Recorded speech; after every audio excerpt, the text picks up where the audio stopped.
purposely didn't sleep last night because, as in the case of a survivor, when you begin to think, your thoughts go. If I can hear Nick. All right, I hear. Check, check. That's good. All right. You probably just needed to close and reopen.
It is Tuesday. Thank you for joining us this afternoon on Live Impact News on WCNC Plus. Right in front of me, I have super producers James Brierton and Carlene Bragg right in front of me. Thank you guys for being here. Thank you guys for your help. Thank you, Nick. Happy to be here. Hopefully you guys are doing okay today. Doing great. Sun is out. Sun is out. Sticky. Okay, I could deal with it. It is very humid outside. So we'll get to the weather. We'll get to my thoughts on the weather in a little bit. But we have a busy afternoon. We have a lot going on. I want to get to some. I don't want to call it breaking. Should we call it breaking news, developing story? Sure. All of that in one. This is a live shot in downtown Lincolnton. So here's the headline right here on our article, WCNC.com. You can check it out right now. Lincolnton businesses on lockdown due to, quote, credible shooting threat. That's according to the sheriff's office. So here's what we have. Multiple buildings and stores in downtown Lincolnton are on lockdown due to a, quote, credible shooting threat. And that's, again, according to the Lincoln County Sheriff's Office. The Sheriff's Office told WCNC Charlotte that officers are patrolling the downtown area due to a credible threat, but there is no current active shooter. I want to repeat that. There is no current active shooter. You see that officer right there on your screen patrolling. A spokesperson for the agency says its administrative building is on lockdown and some stores in the area are closed. The city of Lincolnton also confirmed that all city and county buildings within the county are currently on lockdown. Lincoln County Schools said it was informed by the city about a reported potential threat in the downtown area. So all summer school and summer camp sites are on modified lockdown according to the school district. Multiple people, we have been patrolling social media and multiple people posted on Facebook about this potential shooter in downtown, including one person who claimed that police told them to seek shelter. Again, we have no evidence so far of a shooting. We do know they are investigating a credible threat. Our crew right there on the scene, you see this live shot from our crew. They've been seeing traffic moving in downtown. Now, they haven't seen any foot traffic there. They haven't seen a lot of people walking. Obviously, you see the officers there patrolling, but they haven't really seen pedestrians and people out and about like they normally would this time of day. But again, that is what we're following right now. Multiple buildings and stores in downtown Lincolnton are on lockdown to a, quote, credible shooting threat.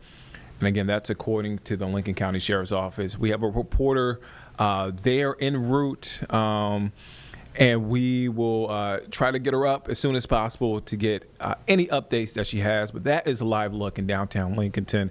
Officers there investigating that, quote, credible shooting threat.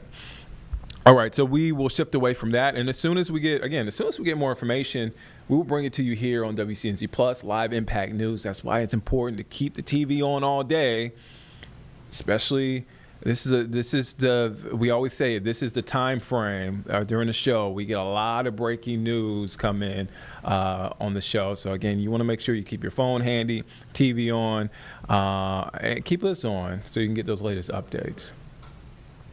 All right, so let's shift now to the weather. I said I was going to give my thoughts.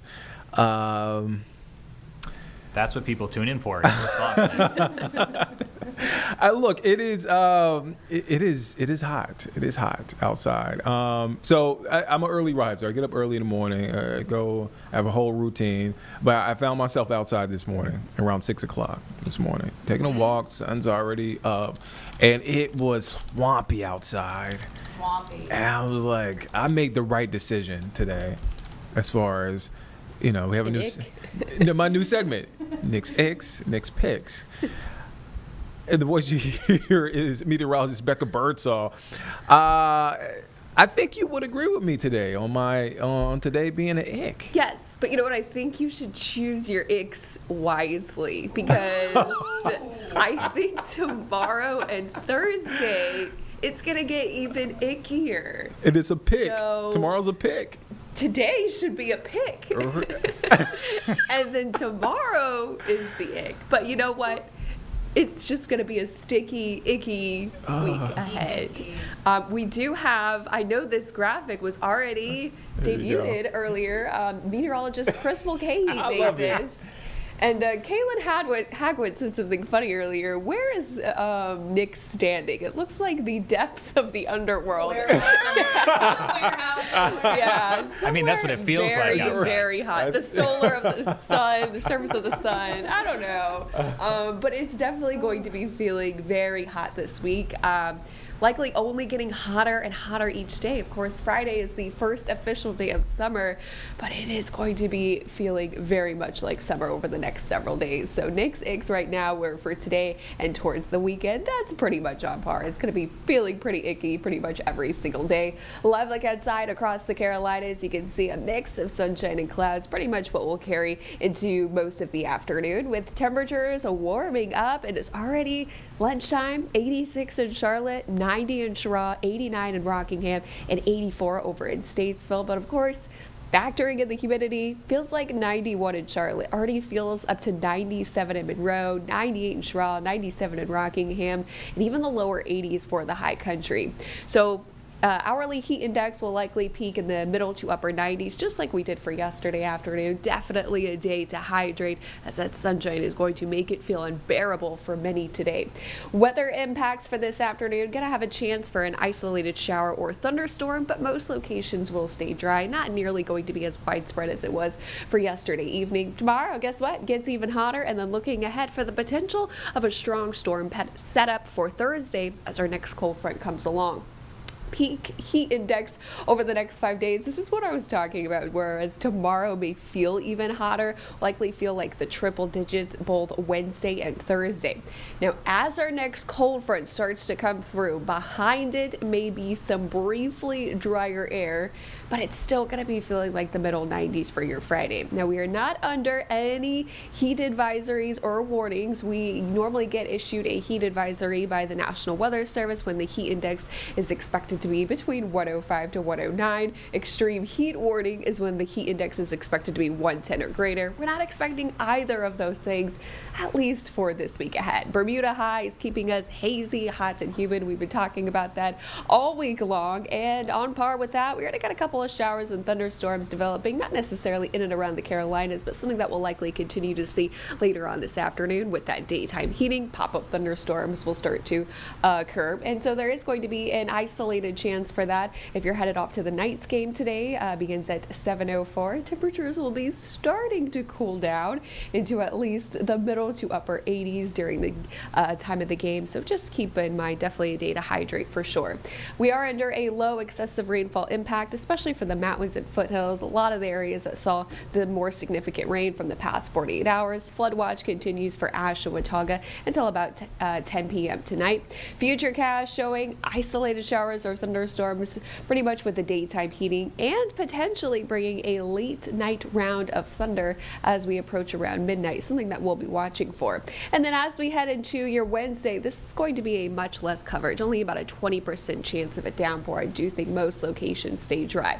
Then by the time we get to Thursday, as our next cold front starts to come along, this is where we have the better chance to see stronger thunderstorms, especially during those late afternoon, early evening hours, of course, with heavy rainfall also in the forecast before we briefly dry out for your Friday. So for today, there's an isolated risk for strong storms, mainly up towards the high country. Wednesday, no risk, but by the time we get to Thursday, that storm chance really increases under a low to medium threat, with the main concern hail and damaging wind gusts.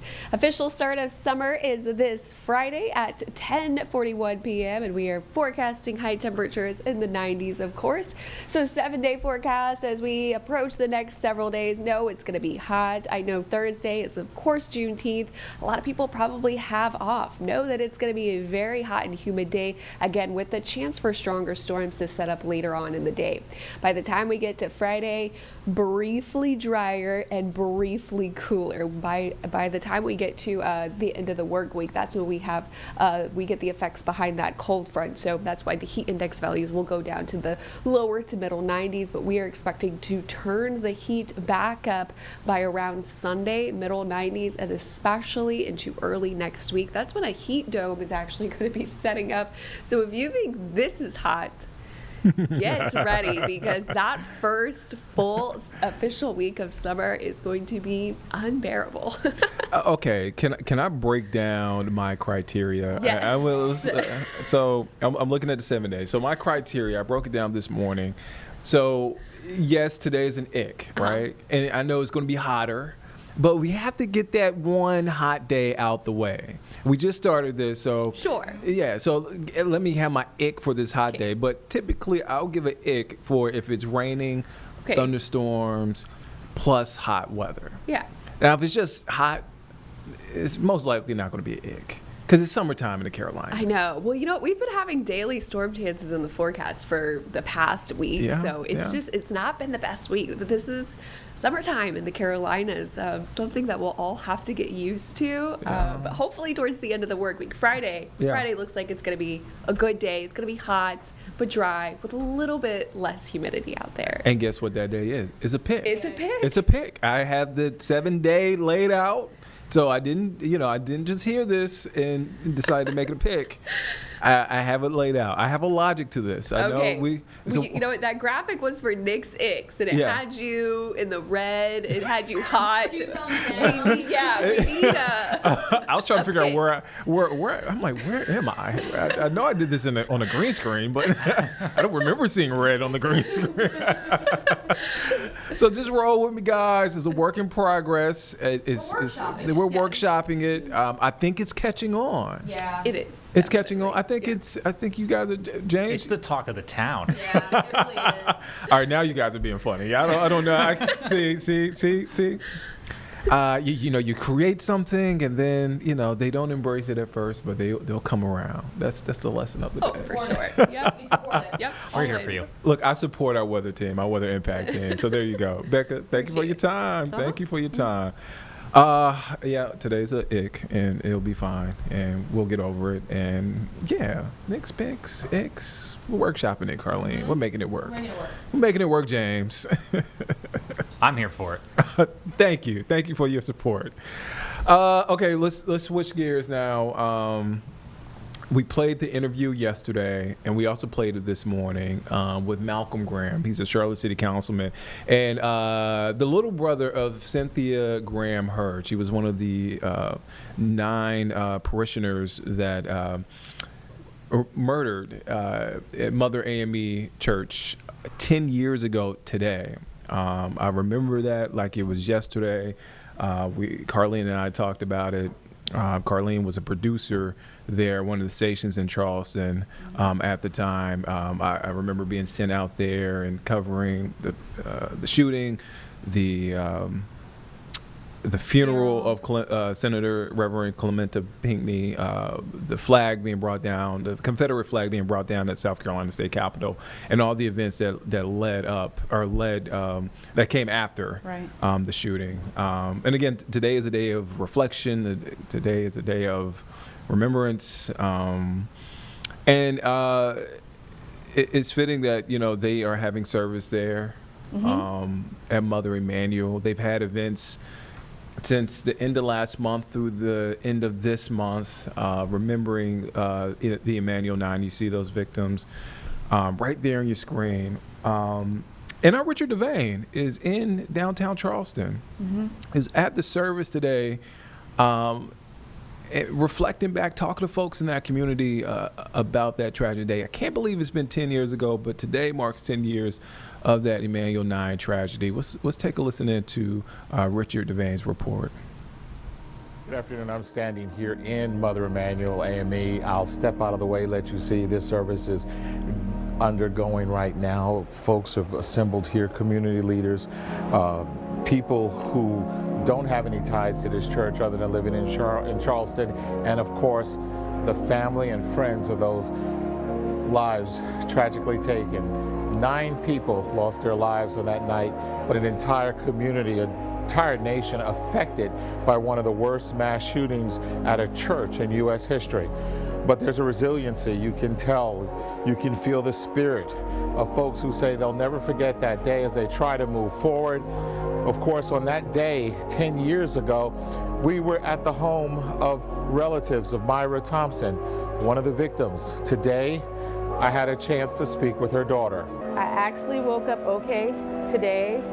I think for me, my mom wouldn't want me to be the memories, the lessons, the love that she's left with both me, my brother, and all of our family and friends. And of course, family members we spoke to continue to say the same thing. They all say it's time, past time, for the state to pass that Clemente C. Pinckney a hate crime bill, to make it a law so that there'll only be one state in our country that doesn't have it, and maybe eventually there'll be a hate crime law on the books in every single state. Right now we're in Charleston. This is Richard Devane. We'll send it back to you. And that is our very own Richard Devane there at Mother Emanuel. He was there this morning talking to folks in the community, remembering that tragedy. Again, that church, if you're not familiar with Charleston, is right there in the heart of downtown Charleston. You can't miss the church. It is iconic, it's historic, it's beautiful, beautiful church. You see it in a lot of the shots of downtown Charleston. Yeah, too. it's right there in the heart of everything. Yeah, this is Right on Calhoun. Mm-hmm. Not too far from Francis Marion Hotel. Yeah. It was like right across, well, a couple of blocks, Yeah, a but couple blocks. essentially across the street from Right. the hotel. This is a live look provided from the College of Charleston of downtown Charleston. Yep. Beautiful day, hot there in downtown Charleston. So if you're out there and you're watching this, make sure you stay hydrated, wear the sunscreen. But there is a service, and there are events remembering those lives lost. Service this morning. In case you missed it, we want to take you to Mother Emanuel AME Church in downtown Charleston, where they had that that service at the church reflecting on that tragic day 10 years ago. Let's take a listen there. Us for the few moments as we were gathering in preparation.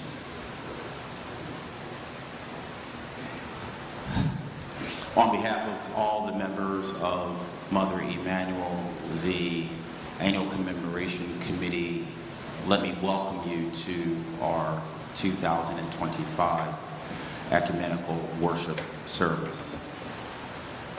The program will follow as outlined. I believe everyone should have a worship guide therein.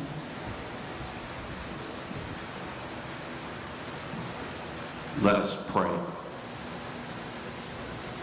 Holy and compassionate God, we gather in your presence today with reverence, remembrance, and a longing for healing. We come from many traditions, yet we are united in grief, hope, and our shared call to justice.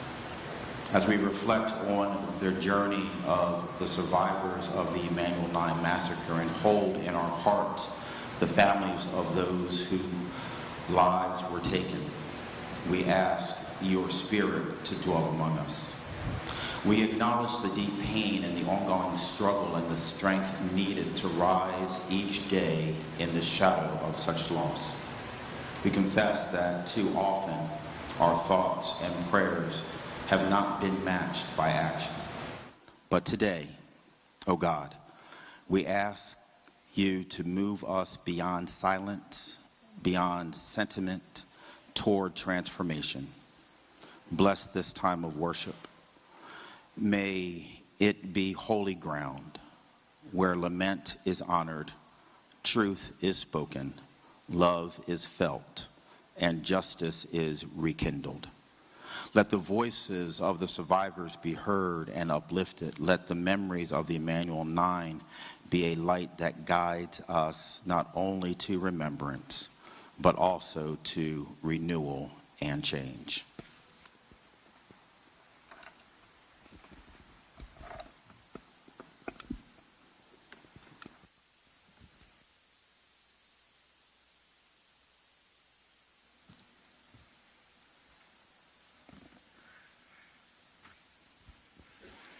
Para honrar a nuestros vecinos y vecinas que hablan español, voy a hacer mi parte primero en español y después en inglés.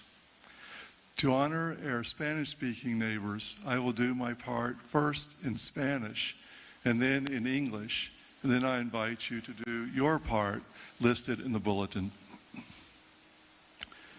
¿Cuánto tiempo el dolor y la injusticia ensombrecerá nuestros días? How long shall sorrow and injustice shadow our days?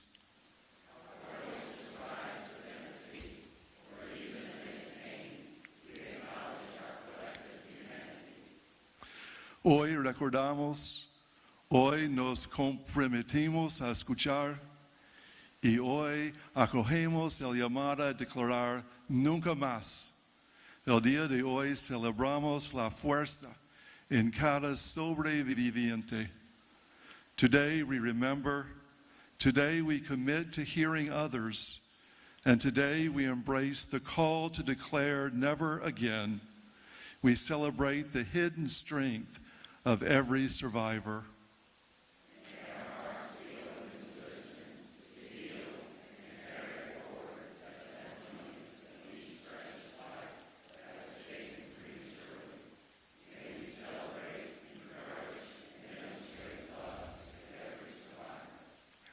You may be seated.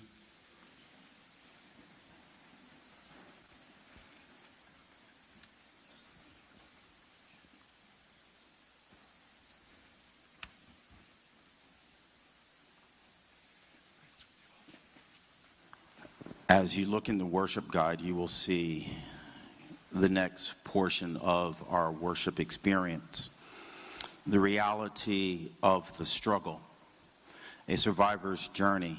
Here's the question, beloved: are thoughts and prayers enough?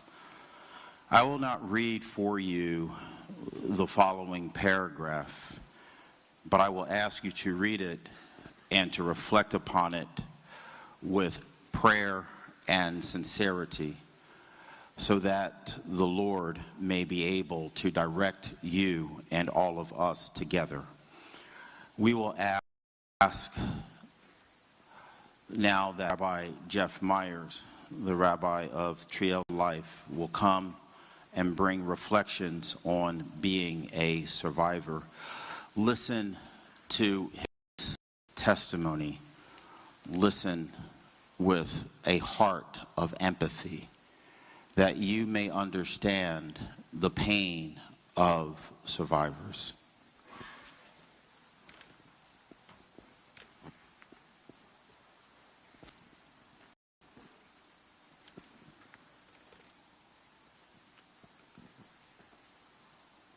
Good morning, everyone.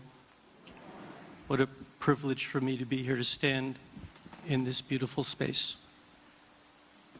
Actually, I was not prepared upon coming to Charleston to even delve into this subject. It wasn't part of the original plan, but as after 8:45 last evening, plans change, and as clergy, but sometimes have to be nimble to the ever-changing flow of events in our country and the world.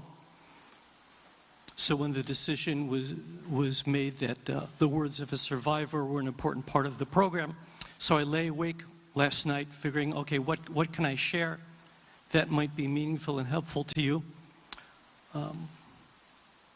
I mostly didn't sleep last night because, as in the case of a survivor, when you begin to think, your thoughts go back to the events that you survived.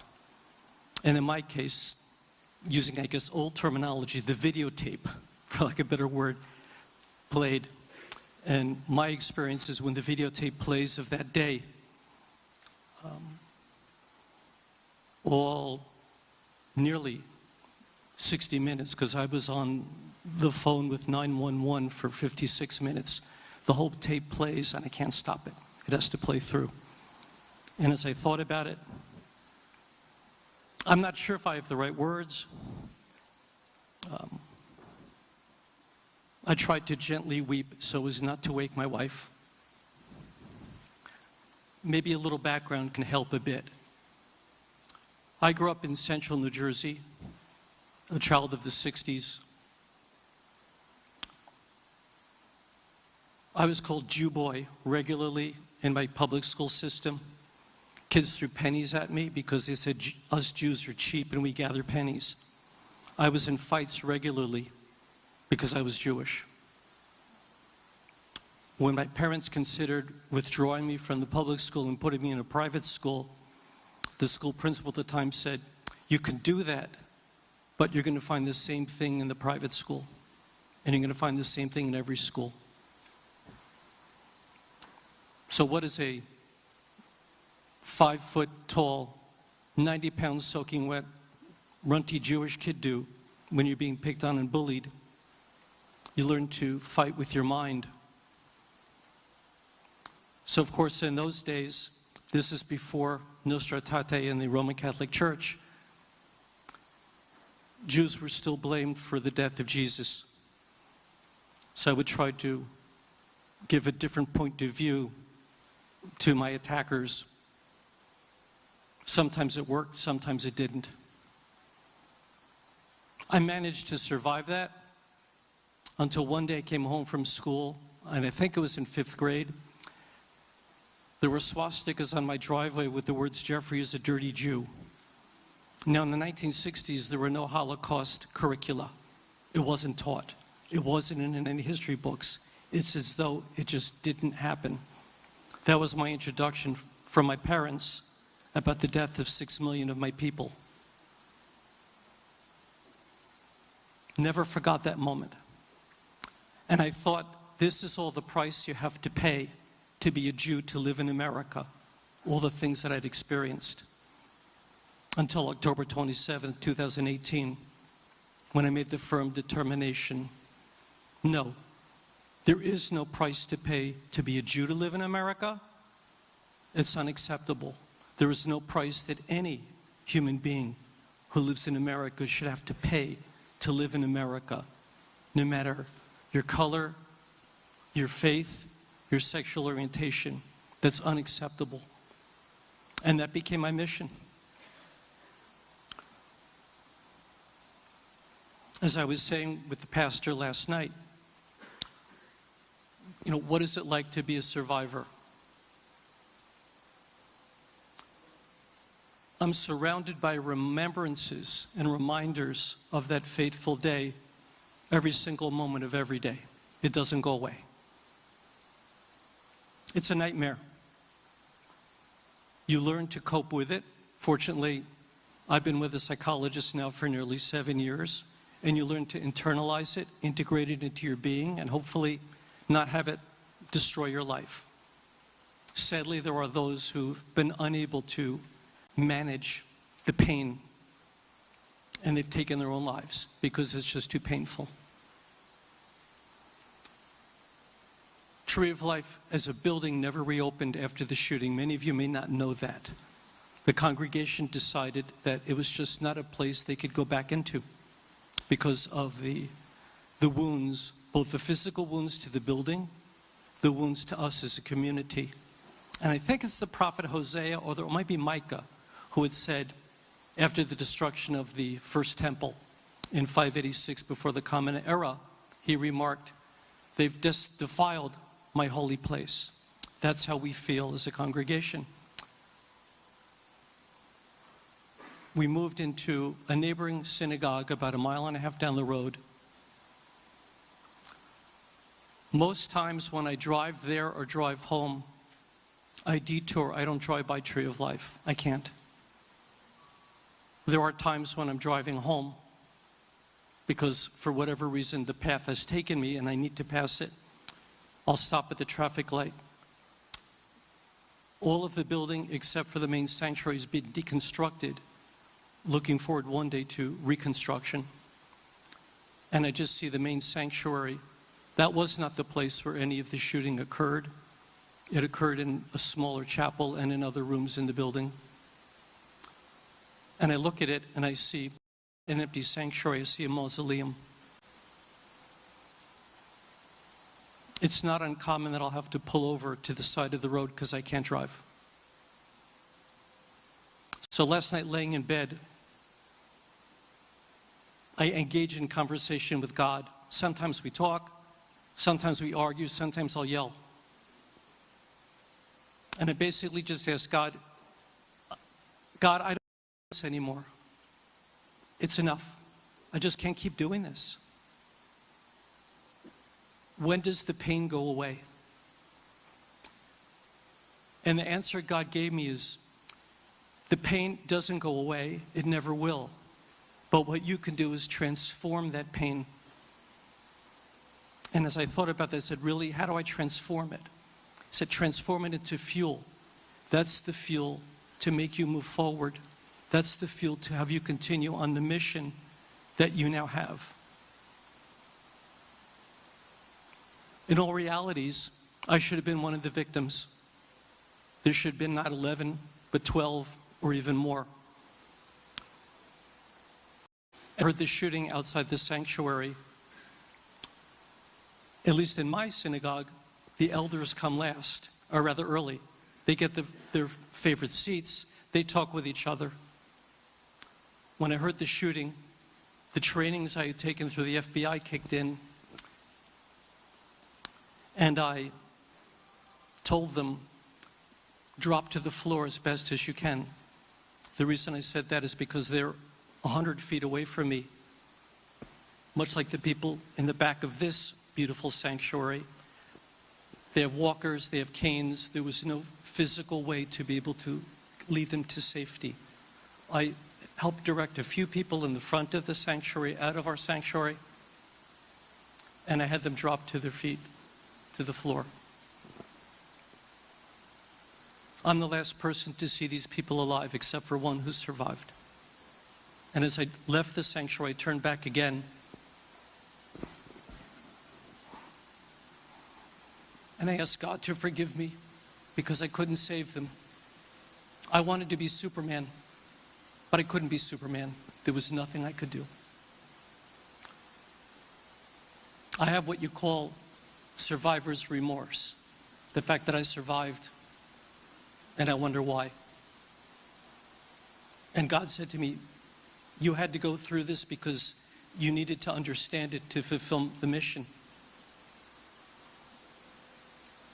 That the corrosion of ethics and morals in our country is just unacceptable. As Jews, we shouldn't live in fear of our lives in this country, and yet too many of my fellow Jews do. From the Passover Seder, when our governor's mansion was torched, because our governor is Jewish in Pennsylvania, to the shooting at the Capitol Jewish Museum not that long ago, to the flame throwing where 15 people were injured in Boulder, Colorado. I don't have answers, but we've all reached a point where this is just not acceptable. It's been unacceptable for far too long. And that, to me, is the mission God gave me, of why He told me I had to survive, to be able to come forward in some manner, make whatever little difference maybe I can make. I try. I guess that's the best word I can use, is try.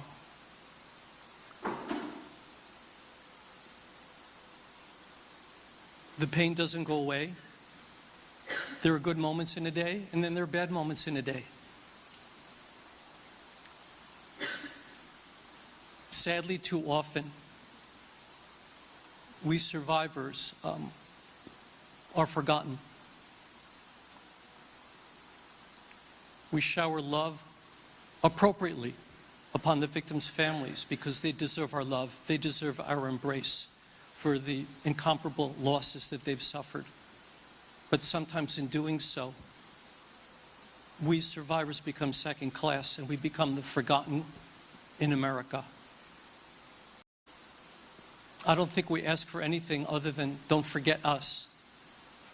Because every year when we remember here the Emmanuel 9, or at Tree of Life when we remember the 11, we mourn the loss of these beautiful souls, but we forget about the people whose life it is now to constantly be reminded of what horror they survived and what they had to live through, and it continually lived through.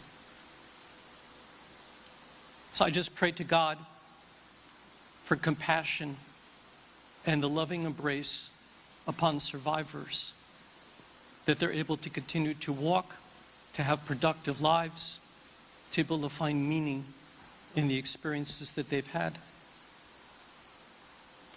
My responsibility, not to compare me, but it's like Elie Wiesel, who survived the Holocaust. I survived a mini Holocaust, incomparable compared to 6 million. But for me, a day that will live in infamy.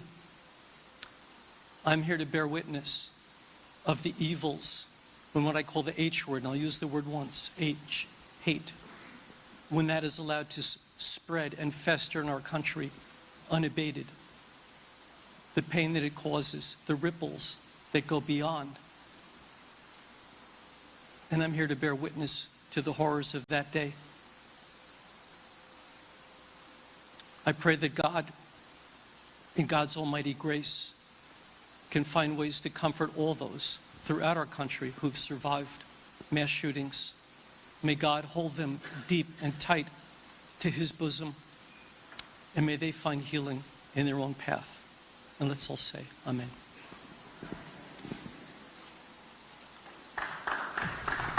Some powerful words there. That is a ceremony from our service actually earlier today that we wanted to play for you.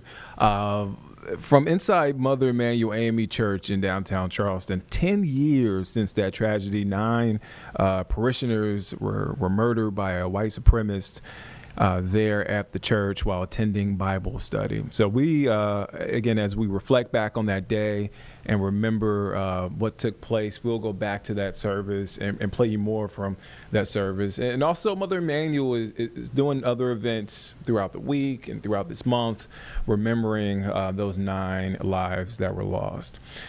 All right, so let's switch gears. Let's come back home. So we have a guest here. We have a live guest. And he has a unique story. I got a chance to talk to him as he was coming in. He's a Notre Dame grad. St. Louis? East St. I'm sorry. Let me. Can I start all over again? I'm gonna start all over again. He's a Notre Dame grad from East St. Louis. Yes. Has a passion for not only golf, but a passion for the community. Yes. And put that together, and you have Greenwood Golf. Yeah, Greenwood that Golf. doesn't only promote diversity, but pays homage to the past. Yes, exactly. And to our history. Exactly. It's Chris Word. You recognize him. You recognize Chris Word. Yes. Greenwood yes. Golf. Hope so. How are you doing today? Doing well. Doing well. Honored to be here, and my condolences for the Emmanuel 9 as well. For those who don't know, I feel like I gave a pretty good intro. Greenwood Golf. Well, how would you describe Greenwood Golf? Greenwood Golf, short and sweet, is about self-sufficiency. And this is what I mean by that. When you have opportunities or you see issues within your community, you figure out a way to find solutions. So I pay homage to Greenwood, District of Tulsa, Oklahoma in that way. And kind of going back to the past, when you had no other way, they figured it out and they became self-sufficient. So when I look at the golf community, that's what I wanted to do as well. We want to see diversity in the sport. We want to see diversity at the highest levels, the PGA Tours, the LIV, the collegiate scholarships. We have to do something as a community to create those opportunities. And that's what spawned the idea. You've been in the Charlotte area for about 10 years. Yes. What attracted you to golf? It's been a love-hate relationship. I feel like I know what you mean. Yes. So I got into golf, truth be told, my mother got me in the Tiger Woods era, in the late 90s, summer program in East St. Louis at Grand Maroc Golf Club. She would drop me and my brother off. We would play, hit balls. And you put it down, right? East St. Louis, inner city, we play basketball, we play football, we race in the streets. Those are things that we do. Then you get to college, and then golf becomes that, you want to go play around the golf?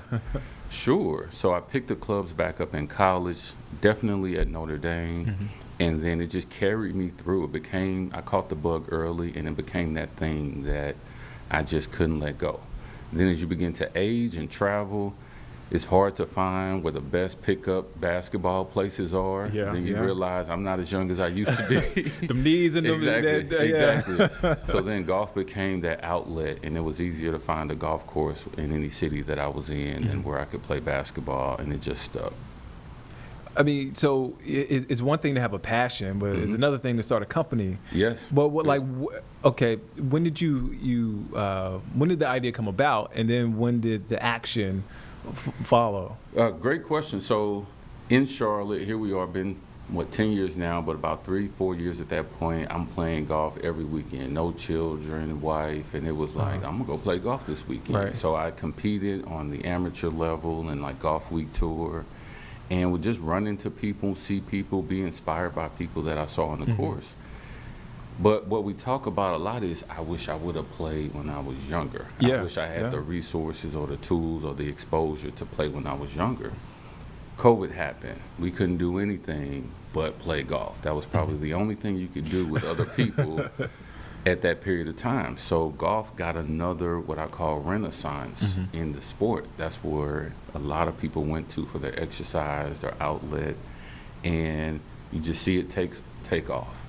So the idea happened when you sit down and you think, if I want to build, create, or help youngsters get into the game, well, we need finances.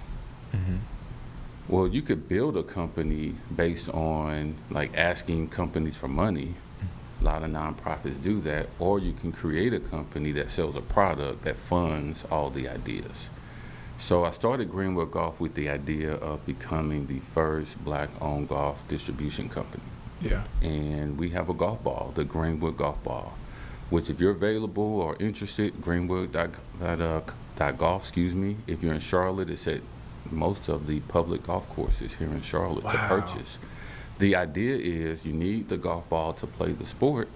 If the community picks up the golf ball, uses the golf ball, now we're starting to make money, and now we can support and build and get youngsters into the game and create these things. So instead of me going to your Wells Fargo and Bank of America and saying, give me money to fund my idea, community, self-sufficiency, support the product, and we'll build it ourselves. Oh, wow. So using that product to help fund the events and the dreams of the next generation, Exactly. right? Exactly. That is the vision right there.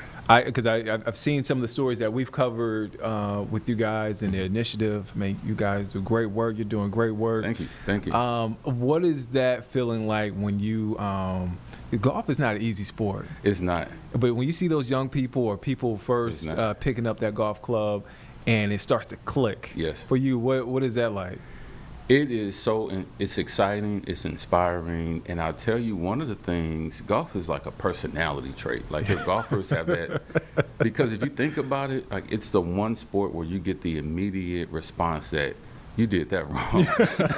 And you did that very wrong. Right, so you can play basketball and pass the ball to somebody else to take the shot. You still win the ring. You can still celebrate. But in golf, you have to hit the ball. You have to hit the putt. So it's the constant feedback of self-improvement. And when you see that person get it, and not only get that part, but they want to learn more, they dig into it more, they catch the bug, you can almost tell kind of the trajectory of where they're going to go, because then they start to reflect on their own personal development. And that's why I think the golfer is, again, that personality trait, because you can look at the person next to you and say, it's all right, man, next shot. Or I know exactly where you've been.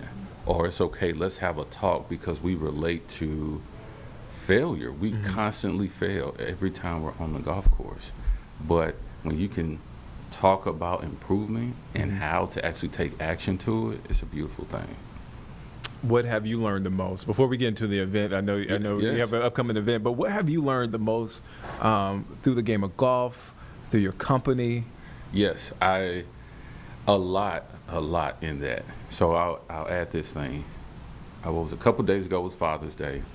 Happy belated Father's Day. Thank you. I appreciate that. I had the best Father's Day ever. I actually did a video on Instagram. Oh, now you got to tell us what you did for Father's Day before you answer that question. 36 holes of golf. Oh, you said, I'm sorry, 36?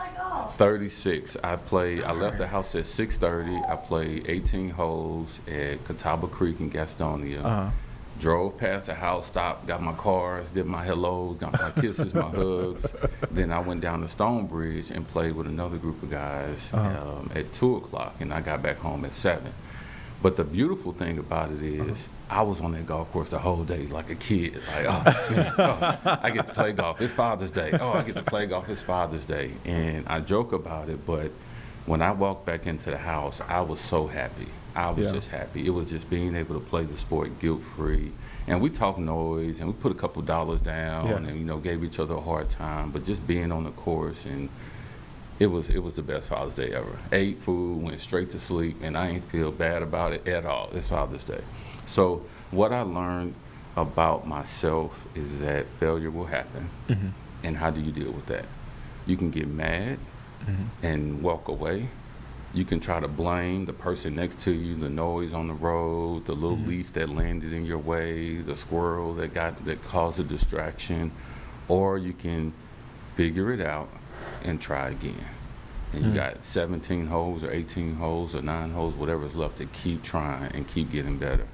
That's the biggest thing that I learned. So then when you come off the golf course and you look at life, you realize that it's not perfect. Things are going to happen, right? Somebody's going to say something. Something's going to happen in your day that you didn't expect. It's okay. Figure it out. You'll be all right. Keep going. So that's one of those life lessons that kind of come out of golf, on top of the relationships that you build with people on the course. Man, Chris Word with the word, man. Man, with the man. word. You can tell it's been a lot of self-reflection on the golf course. 36 holes. It's a lot of good and bad. It's a lot of good and bad.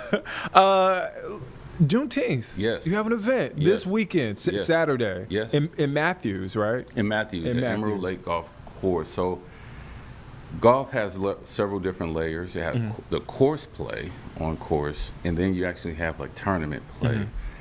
And then the charity tournament is its own little layer. So my idea with Juneteenth, around the time where it became a federal holiday, let's invite all of the golf clubs around Charlotte. There's so many different golf groups, official, non-official, that get together, bring the community out, self-sufficiency.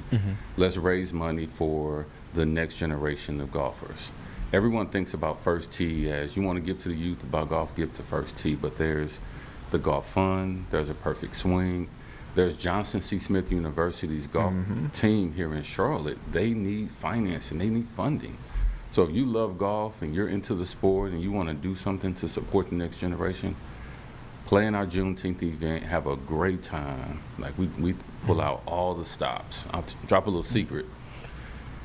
During our registration, we're going to have a classic car show as well. So while people are they're mingling, they're warming up, there's going to be, I got a 1970 Chevelle, there's going to be just all types of cars out there. Wow. Just to create another layer of interest into the event. But we're pulling out all the stops. So that's our big event for the community. How's it grown since the first year? Is it year 5 for it, right? It's year 5. The first time I did it was 2020, and it was really just me sending out a text message, hey, let's do something to honor Juneteenth. Yeah. So we had an event, and then the group of us with our significant others went to Ruth Chris for dinner, and we sat down and just talked about where could we take this thing. Now, if you know me, you know all I need is just, I catch the thought. I'm one of those people where I catch the thought, and 30 minutes later, I'm like, here's a whole business plan. Right. If you're serious, we can really get this done. So we sat down and we talked about it, and I just ran with it. And the next year we grew to about 40, the next year to about 80. We had galas for 2 years in Concord. And this year we're doing a day party at Emerald Lake as well. So just trying to bring the community out. A lot of people don't feel comfortable on the course. It's like, if I don't play, there's no reason for me to be there. So come to Juneteenth just to hang out and get a feel for it, and that may intrigue you to just trying to pick up a club and hit a ball. Oh man, I love that, because again, people feel intimidated when it comes to certain things, trying new things. And so this is a window to you know, maybe you want to swing a golf club. Maybe you want to do 18 holes instead of 36. Instead of 36, right. It's not for the faint at heart. Right. It's not for the faint at heart. You're a pro at it. Hurting just thinking about it. Right. I was like, wait, 36? That's a lot of golf. And I got to mention this because I did my research before I let you go.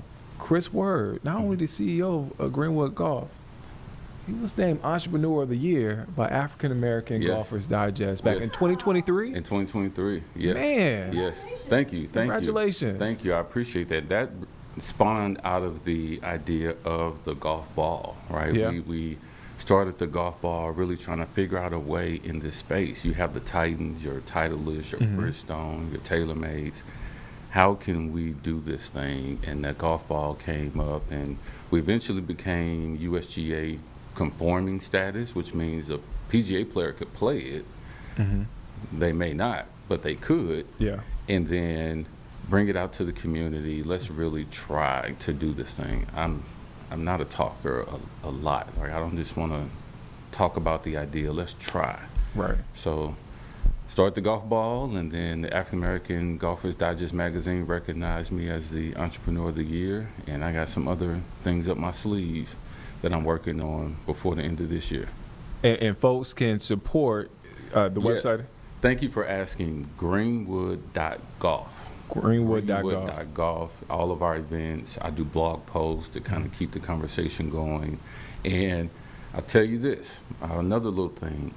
Our goal this year, 2025, is to create an endowment for Johnson C. Smith University. That's amazing. That's amazing. We are setting out a financial goal to get this thing established. So if you can't play Saturday or can't make it and you want to support $20, $5, $10, whatever you have goes a long way to building out this legacy for the next generation. And Greenwood.golf is where you can find that information. Will you come back once you hit the goal? I will come back with bells on. Bells, okay. I appreciate you, man. Chris Word with the word. I love that. I just created a new segment. But it's support Greenwood Golf. Not only making Charlotte proud, but making East St. Louis proud. Oh, my man. My man. I got to take you to play golf with that There one. you go. Hey, I've never played golf before, Okay. so hey. Let's do it. Chris Word, thank you for your time, man. Thank you. Appreciate that. That's Chris Word here. Yeah, and you can check out that interview shortly. It'll be on the website. It'll be on YouTube. Hang around. We're going to chat with you for a little bit. Where do we want to go to next, guys? We want to return to live pictures in Lincoln County, Nick, and just get a scene set here. Okay. If you could talk us through a little bit of what you're seeing. We've got our photojournalist Will still on the scene. Let me refresh my page. Yeah. All right, so this is a live look at downtown Lincolnton. Businesses, as far as we know, still on lockdown, still closed due to a credible shooting threat, according to the sheriff. Multiple stores in downtown Lincoln closed due to that threat. However, there's no active shooter in place. It looks like my screen locked up. Okay. Yeah, you can see a police officer here walking door to door. They're continuing those foot patrols through downtown Lincolnton. And we actually spoke a few minutes ago to a store owner, if you'd like us to go ahead and play that. Yeah, let's listen to that. Start us off real quick. Can you say, oh, I got you. Could you just say and spell your name for me? Roger Calhoun, ROGERCALHOUN. And also, you can just ignore this. I'll more casual. And are you the owner here? Yes. All right. What's been going on outside your door today? Well, we came into work. We don't open up to the crack of noon because we're musicians, and they told us we had to stay in the building because they had a soft lockdown. My understanding was they have a threat from a gentleman to the city hall. So I don't know what the threat was exactly. I had heard that he said he was going to come shoot up the place, but rumor mill, you don't really know what's the truth. Yeah, no, I mean, that's more than what I've heard so far, because I've only heard that there was a credible threat. Right. What have you guys been seeing outside of your door today? A lot of police officers walking up and down the sidewalks and police cars on patrol around. But How you guys feeling? I mean, is it a little nerve-wracking almost? I hate it because don't sound cold, but our customers are not able to get to us. I've had probably 20 customers call and said, "Hey, we can't get to your store." And I said, "Yeah, we'll schedule another day." And we had a recording session in the Sound Factory today, and we've had to cancel it. Yeah. I mean, kind of a wild situation for small town Lincolnton, I mean, are you surprised to see something like this here? Well, I don't think it's about the small town of Lincoln. I think it's the way it is across the country now. We're having all types of things like this. People are just kind of losing their mind, and it's sad to see, Yeah. It's been a while. Nothing's been happening. Does that make you guys feel a little bit better at least? Oh, yeah. I feel very protected by our police force. Our police force does a great job. And they have to do what they've got to do to keep everybody safe. It's an inconvenience, but that's what we have to do to stay safe. Let's stay safe. Is there anything else about this? Anything I'm missing? Any other like standout things about looking out your window today? Not really, not a whole lot of standout things. I think they're being very precautious to make sure everything is handled correctly. Yeah. Instead of apologizing after the fact, they're making sure everything's taken care of in front. I think it's a good thing. Right on. Easy. And that was a interview from moments ago from a business owner there in downtown Lincoln. Again, this is a live look. You see, it looks like some folks that are in the area. They are there on that sidewalk as the officer approaches them. I'm sure they are asking that officer, what is going on? What can you tell us? Again, we have seen officers out and about in downtown Lincoln. As far as we know, businesses there still on lockdown due to a credible shooting threat, according to investigators. No active shooter so far. Outside of not seeing people walking, it appears to be like a normal day. It looks like it. I'm not saying it is, but it looks like it. And you heard the business owner say he's feeling reassured by seeing Yeah. those police officers out there. I know our newsroom learned about this about 11 a.m. or so. So it's been the course of more than 2-3 hours now. And you can see, like you said, Nick, it looks like a relatively normal day, maybe a little extra police presence. Yeah. And as soon as we get more information on this, what this, quote, credible shooting threat was, what prompted the lockdown, we will make sure to update you. But again, this is a live look there in downtown Lincolnton. Let's get over to Julie Kay, who is here in the Live Impact studio. Hey, Julie. Hi, how you doing? I'm doing well. Busy afternoon. Yeah.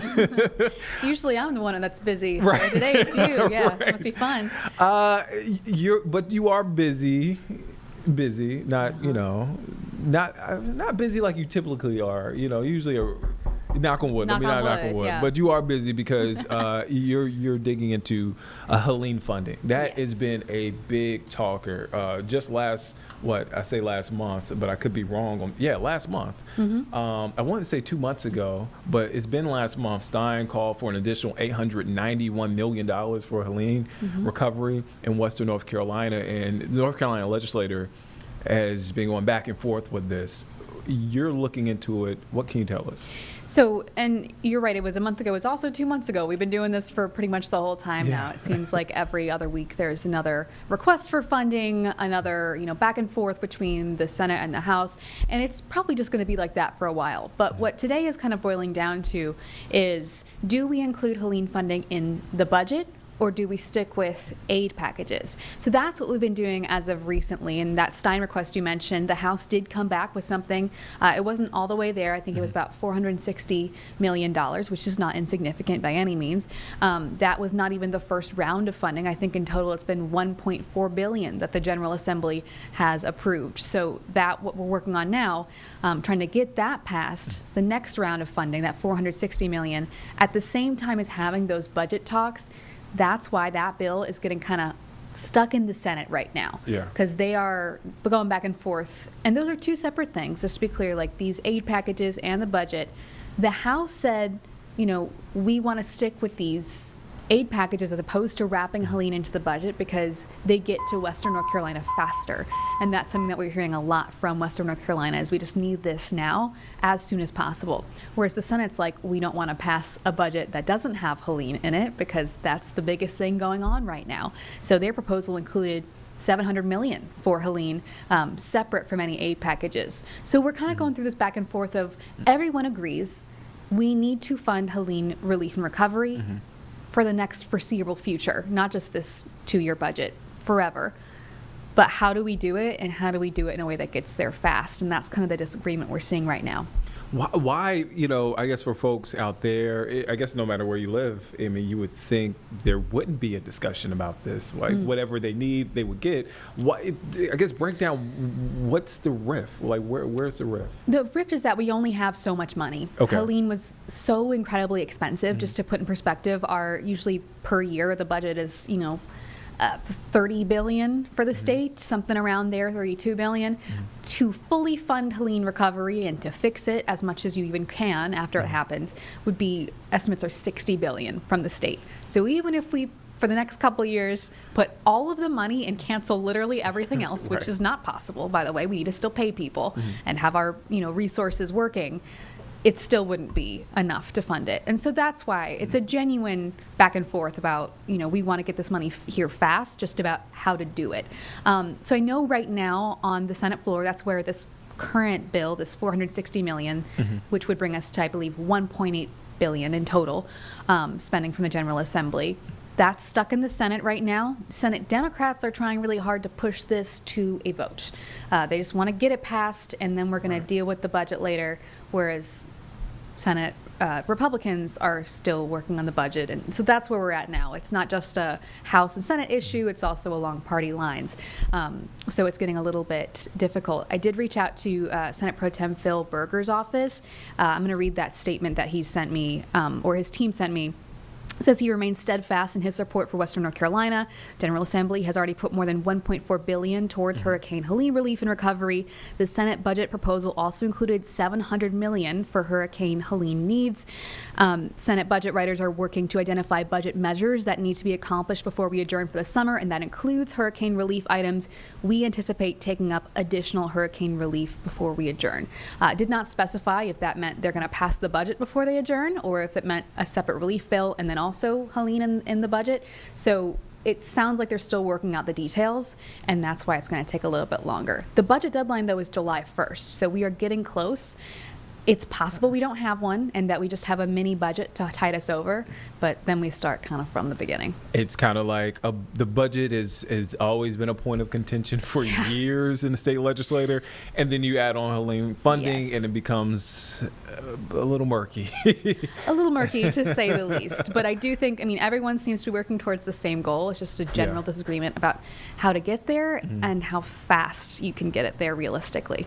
Where can folks check out your story tonight? I'll be on at 4 and 5:30. We'll see you there. Julie K., thank you for breaking it down. Always breaking down some of these complex issues when it comes to politics. There are a lot of questions around it. So, Julie, thank you for your time. Thank you. Again, that is Julie K. here in studio. You can catch her at 4 and 5. All right, let's go to a press conference now in Los Angeles. This press conference, and correct me if I'm wrong, James, this is an update on the arrest during the immigration protests, right? That's right. We're going to hear from the district attorney in Los Angeles. Like you said, this is a news conference related to the immigration protests we have been seeing in that city. All right, let's take you there now.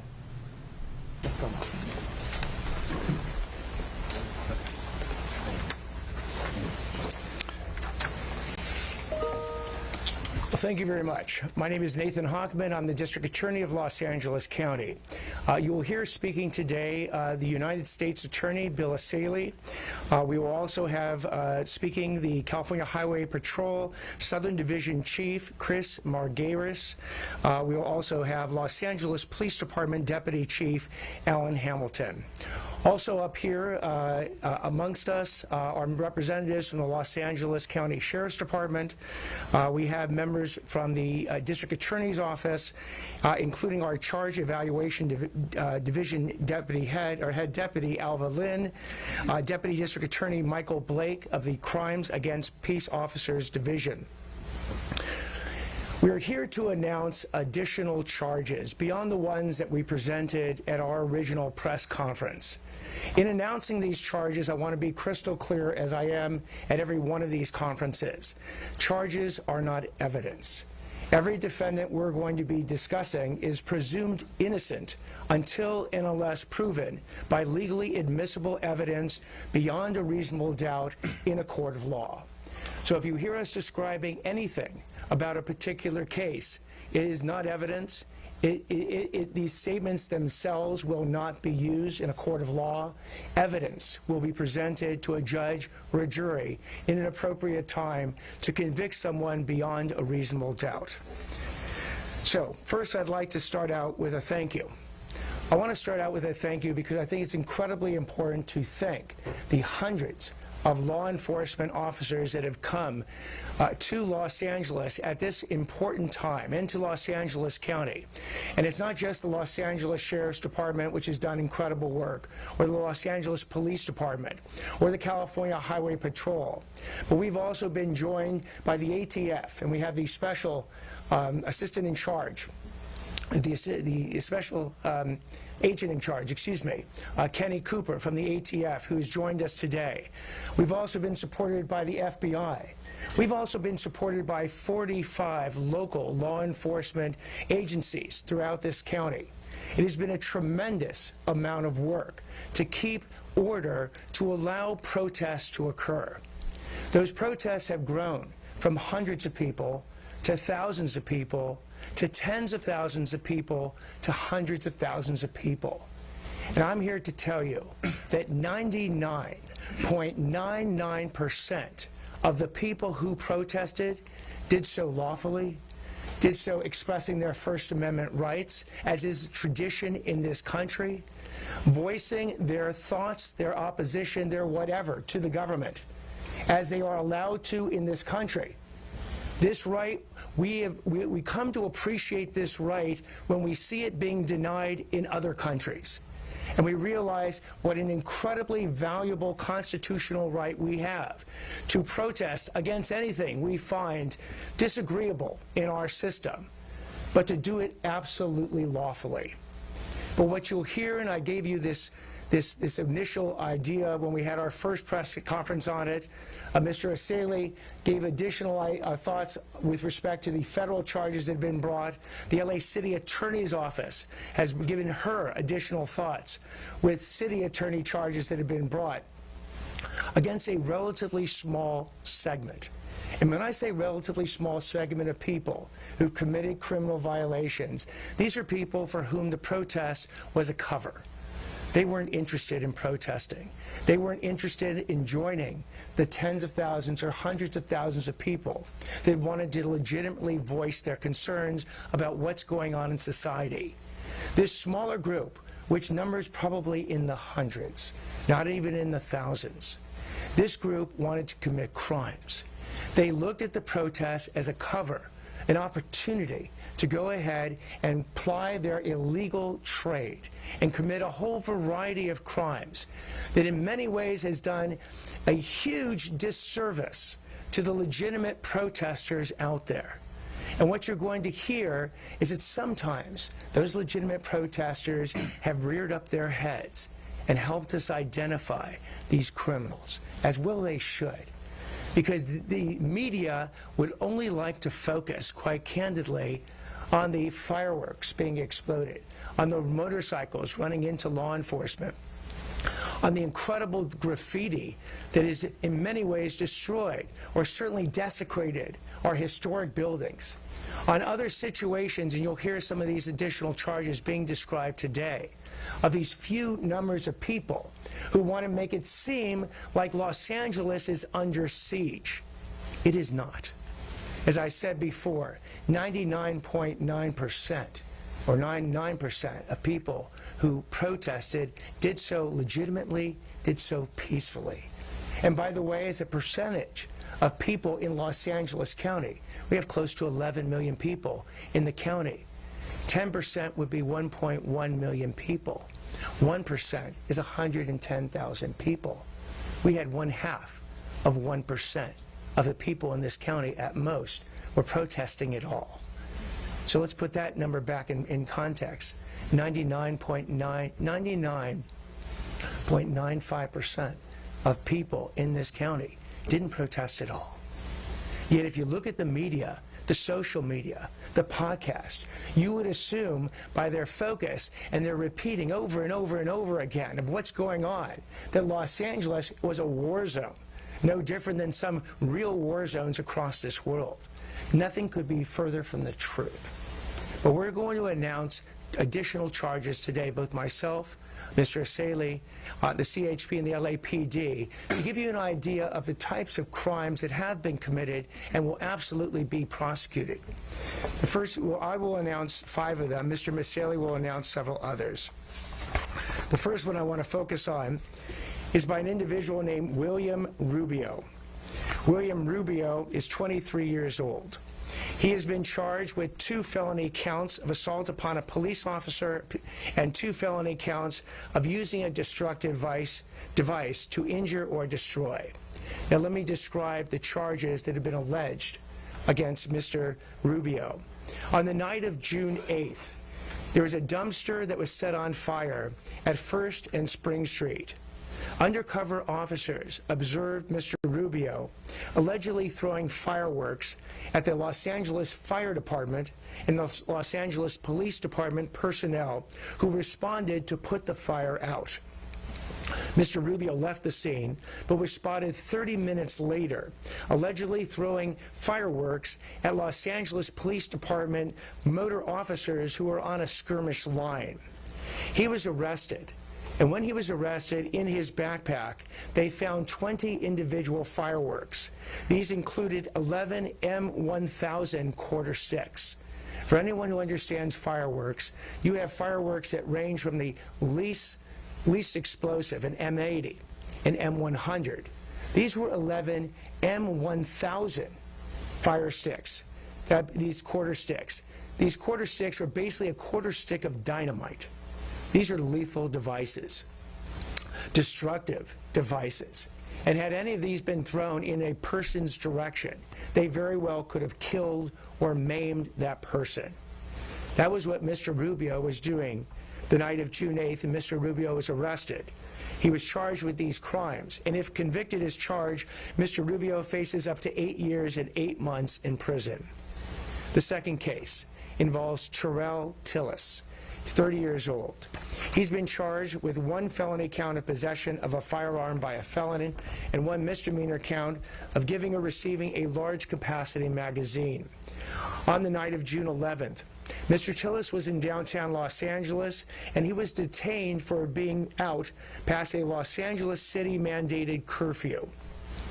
He allegedly had this loaded firearm with him that had 15 rounds in the magazine. If convicted as charged, Mr. Tillis is facing up to 6 years and 6 months in prison. Third defendant, Antonia De La Rosa, age 44. He's been charged with 1 felony count of discharging a laser at an aircraft. On the night of June 12th, Mr. De La Rosa has been alleged to be in the area of a protest in San Pedro. He allegedly pointed a green laser at a Los Angeles Police Department helicopter several times. If convicted as charged, he faces up to 3 years in prison. Fourth defendant, Eddie Lee Baldwin, age 39. He has been charged with 1 felony count of second-degree commercial burglary. On the night of June 9th, Mr. Baldwin is accused of being among many dozens of people who forced their way into an Apple store in downtown Los Angeles to loot that store. He faces up to 6 years in prison. And the fifth defendant is Adam Palermo. I will describe that case. Mr. Asali will also describe the federal aspects of that case. Mr. Palermo, and he is featured in the video you have before you as well, was an individual who's 39 years old. He's been charged with 4 felony counts of assault with a deadly weapon on a peace officer, 1 felony count of arson, and 1 felony count of vandalism. On the night of June 8th, Mr. Palermo is accused of throwing a large rock at a California Highway Patrol vehicle from an overpass on the 101 freeway. He also allegedly lit an object on fire and threw it at a CHP SUV that was parked on the freeway. That vehicle caught fire. In this case, what you will hear is an anonymous tip from Crime Stoppers is what helped law enforcement identify, locate, and arrest Mr. Palermo. If convicted as charged on the state charges, he faces up to 9 years and 8 months in state prison. Mr. Palermo's case basically can be viewed in 3 different ways. Call it timing, techniques, and consequences. On timing, we have promised you that the charges are coming. And for anybody who's committed these crimes who wasn't arrested at that moment in time, we have told those folks that we are coming for you. And Mr. Palermo's case is an example of exactly that. That though he did not get arrested at that exact moment in time, you see behind me and throughout this entire county, law enforcement officers who are going to track down these criminals, arrest them, bring their cases to the U.S. attorney, to the district attorney, to the city attorney. We will then prosecute those cases, convict these individuals, and they will be punished. So on timing, the warning to all those criminals out there who've committed the crimes, we're coming after you. And to the people out there who are thinking about committing these crimes, please don't. Please heed this warning. One of the things we discussed in the last press conference was how law enforcement is going to actually go ahead and find all these individuals. This exact case is an example of that. Crime Stoppers, 2 individuals contacted Crime Stoppers and provided anonymously information showing linking the social media sites for Mr. Palermo to the activities that were publicized by the media of an individual who was masked, who was throwing objects from the freeway onto the CHP cars. They followed up with these anonymous tips. They linked in all the social media video, all the video footage from the media, all the cell phone cameras that had been recording this. Hundreds or thousands of cameras have been out there. Law enforcement's going to get this evidence. And when they get this evidence, they're going to find these people behind these masks, behind these coverings, who thought they could go ahead and commit these crimes with impunity. Now they're going to realize something different. And the third point about the Palermo case and these other cases are the consequences. Mr. Palermo has basically said that he thought this was his most productive day. Literally, causing this damage, committing these crimes was his most productive day. What he's going to learn is that when we bring the evidence in court and we convict him beyond a reasonable doubt, and a judge sentences him to jail or prison, that he can think long and hard as he's sitting there in a jail or a prison about what a great productive day he had. It was not a productive day. It was a day of destruction, a day of violating the laws, and it will be eventually a day of accountability. Now let me turn this over to our United States Attorney, Bill Asaley. Thank you, Mr. District Attorney. Good afternoon, or good morning. I'm Bill Asaley. I'm the United States Attorney for the Central District of California. I am very proud to stand here today with our state and federal law enforcement partners. We are united in our efforts to ensure that individuals that choose to cause violence and destruction in our communities are held accountable. And you've seen us do that over the last week. And we're here today to continue doing that and to announce more charges. We have zero tolerance for violence. As the district attorney said, you have an absolute right to peacefully protest. You have no right to destroy property or to engage in acts of violence, especially at our law enforcement officers. Since June 6, 2025, my office, working with federal and state partners, have charged more than 20 individuals with federal crimes for engaging in violent conduct, obstructing enforcement operations, or supporting acts of violence. Let me highlight a few of the cases we filed over the last few days. On Friday, we took custody of Mr. Alejandro Orellana for his role in supporting the violent protests in downtown Los Angeles. On June 9th, he drove his truck downtown with an unidentified woman to hand out large quantities of face shields to individuals who appeared to be engaged in violence and vandalism. He was not handing them out to peaceful protesters. His actions were captured on video, posted on social media, and observed by Los Angeles County Sheriff's deputies. These face shields are designed to protect from chemical splashes and flying debris, which helps protect violent agitators from less than lethal weapons deployed by law enforcement. When the FBI executed a search warrant at his home, they found a powerful wrist rocket-style slingshot and ammunition for the slingshot, including a bag of rocks and containers of metal BBs, a can of spray paint, plastic goggles, and a notebook with the words 1312 Blue Lives Matter 187. 1312 is an abbreviation for All Cops Are Bastards, while 187 is a common slang term for murder. He has been charged with a violation of 18 United States Code Section 371, conspiracy to commit civil disorder, and 18 United States Code Sections 231A3 and 2, aiding and abetting in civil disorders. Each of those charges carries a 5-year statutory maximum sentence. As I mentioned last week, much of the violence has been directed at law enforcement, police officers who are just trying to do their jobs and protect the community. As you saw in the news, on June 8th, our highway patrol officers were violently and viciously attacked by individuals from an overpass above the 101 freeway, throwing rocks and explosive devices and lighting CHP cars on fire. On Friday, federal agents in the CHP arrested Mr. Adam Charles Palermo for his role in the attack on our CHP officers. Palermo was caught on video participating in the attack. His social media account contained a collage of photographs and videos depicting a man holding flying debris, a CHP patrol car on fire, and various other damage to CHP patrol cars. In the caption, he wrote, "All of the protests I've been involved in, which is well over 100 now, I'm most proud of what I did today." Mr. Palermo is charged with a violation of 18 United States Code Section 844I, attempted arson of a vehicle used in interstate or foreign commerce. He faces a mandatory minimum penalty of 5 years and a statutory maximum penalty of 20 years. He will not be doing any protests for the next foreseeable future. Another case filed yesterday involves an individual who spit on a military serviceman and a law enforcement officer. On Saturday, California National Guard and federal police were outside the federal building on Los Angeles Street trying to protect federal property. Angus Johnson confronted a California National Guardsman, and after heckling him, he spit on him. Johnson then spit on other federal police officers present who were trying to keep the peace. As our president said, if you spit, we hit, and we will hit you with a felony. Mr. Johnson is charged with assaulting a federal agent in violation of 18 United States Code Section 111.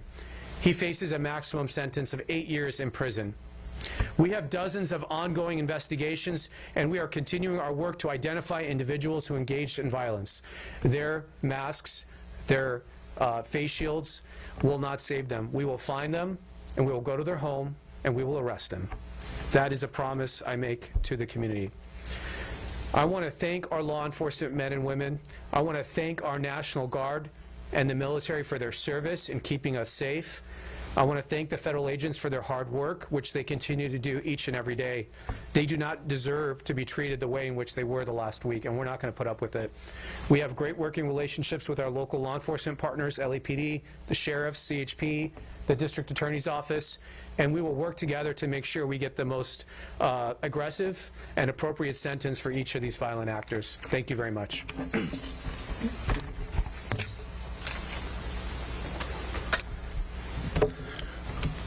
Good morning, and thank you all for being here. I am Chris Margaris. I am the Southern Division Chief for the California Highway Patrol. First, I want to extend my sincere appreciation to Los Angeles County District Attorney Nathan Hochman and U.S. Attorney Bill Asaley, as well as all the other agencies standing here with us today. Their continued commitment to public safety and the safety of our officers reflects the strength of our partnership and a unified front in response to the recent events in Los Angeles. Over the past week, the California Highway Patrol has been fully engaged in maintaining public safety amid a series of protests across the state and here in Los Angeles. Let me be clear. While we uphold and protect the constitutional right to free speech and peaceful assembly, we will not and do not tolerate violence, criminal conduct, or any act that threatens the safety of the public or our officers. Today I'm announcing the arrest of Adam Palermo of Los Angeles by the California Highway Patrol Major Crime Detectives for his role in a violent attack on CHP personnel. Palermo is accused of throwing rocks at our officers and participating in the arson of a marked CHP patrol vehicle. These are not protest actions. These are serious felonies and direct threats to public safety. We are pursuing full accountability under the law for violent crimes. In addition, the California Highway Patrol has made multiple arrests related to reckless driving incidents that occurred directly in front of our special response team officers and protesters during recent events. These drivers deliberately engaged in dangerous maneuvers that placed everyone nearby, officers, protesters, and bystanders, in immediate danger. That is not protest. It is reckless criminal behavior. Vehicles have been impounded for 30 days, and criminal charges are being recommended for each of the individuals involved. Let me emphasize this is far from over. Our investigation is active and ongoing. CHP detectives continuing to review evidence, examine video footage, identify additional suspects, and pursue charges for those incited and carried out violence against our officers and engaged in criminal acts during these demonstrations. Anyone who assaulted a peace officer, destroyed property, or threatened public safety will be identified and held fully accountable. We are asking for the public help. If you witness any criminal activity during these demonstrations or have any information that may assist our investigators, please call our major crimes tip line at 323-259-3200. Tips can be made anonymously, and every lead will be pursued. To the people of California, we are here to protect your right to speak and be heard. But those who choose to exploit public demonstrations and invite violence, attack officers, or create chaos, know this: we are coming for you. Your actions will not go unanswered. Our officers have shown professionalism, courage, restraint under intense and dangerous circumstances. I'm incredibly proud of the men and women in the California Highway Patrol. We remain unwavering in our mission to provide the highest level of safety, service, and security for everyone who lives and works and travels in this state. Thank you.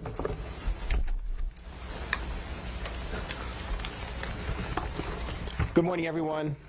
I'm Deputy Chief Alan Hamilton. I'm the Chief of Detectives for the Los Angeles Police Department. I want to open up first with thanking our law enforcement partners, the hard work done by the Los Angeles Police Department officers, Los Angeles County Sheriff's Department, California Highway Patrol, and numerous other agencies that came in on a mutual aid basis to assist in keeping this city safe. On behalf of the Los Angeles Police Department, we want to thank them for all their hard work, the sacrifice they've done, over these last few days to make this city, this region, and this state safe. Our hats go off to all of our partners that responded when the call went out to assist, arrived in this city within hours, and assisted us in restoring order to this city.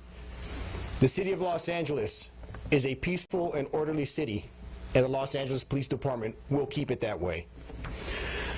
We want to thank our partners in the U.S. Attorney's Office, the District Attorney's Office, and the City Attorney's Office in assisting us on the other side of our investigations with effective and meaningful prosecution and consequences.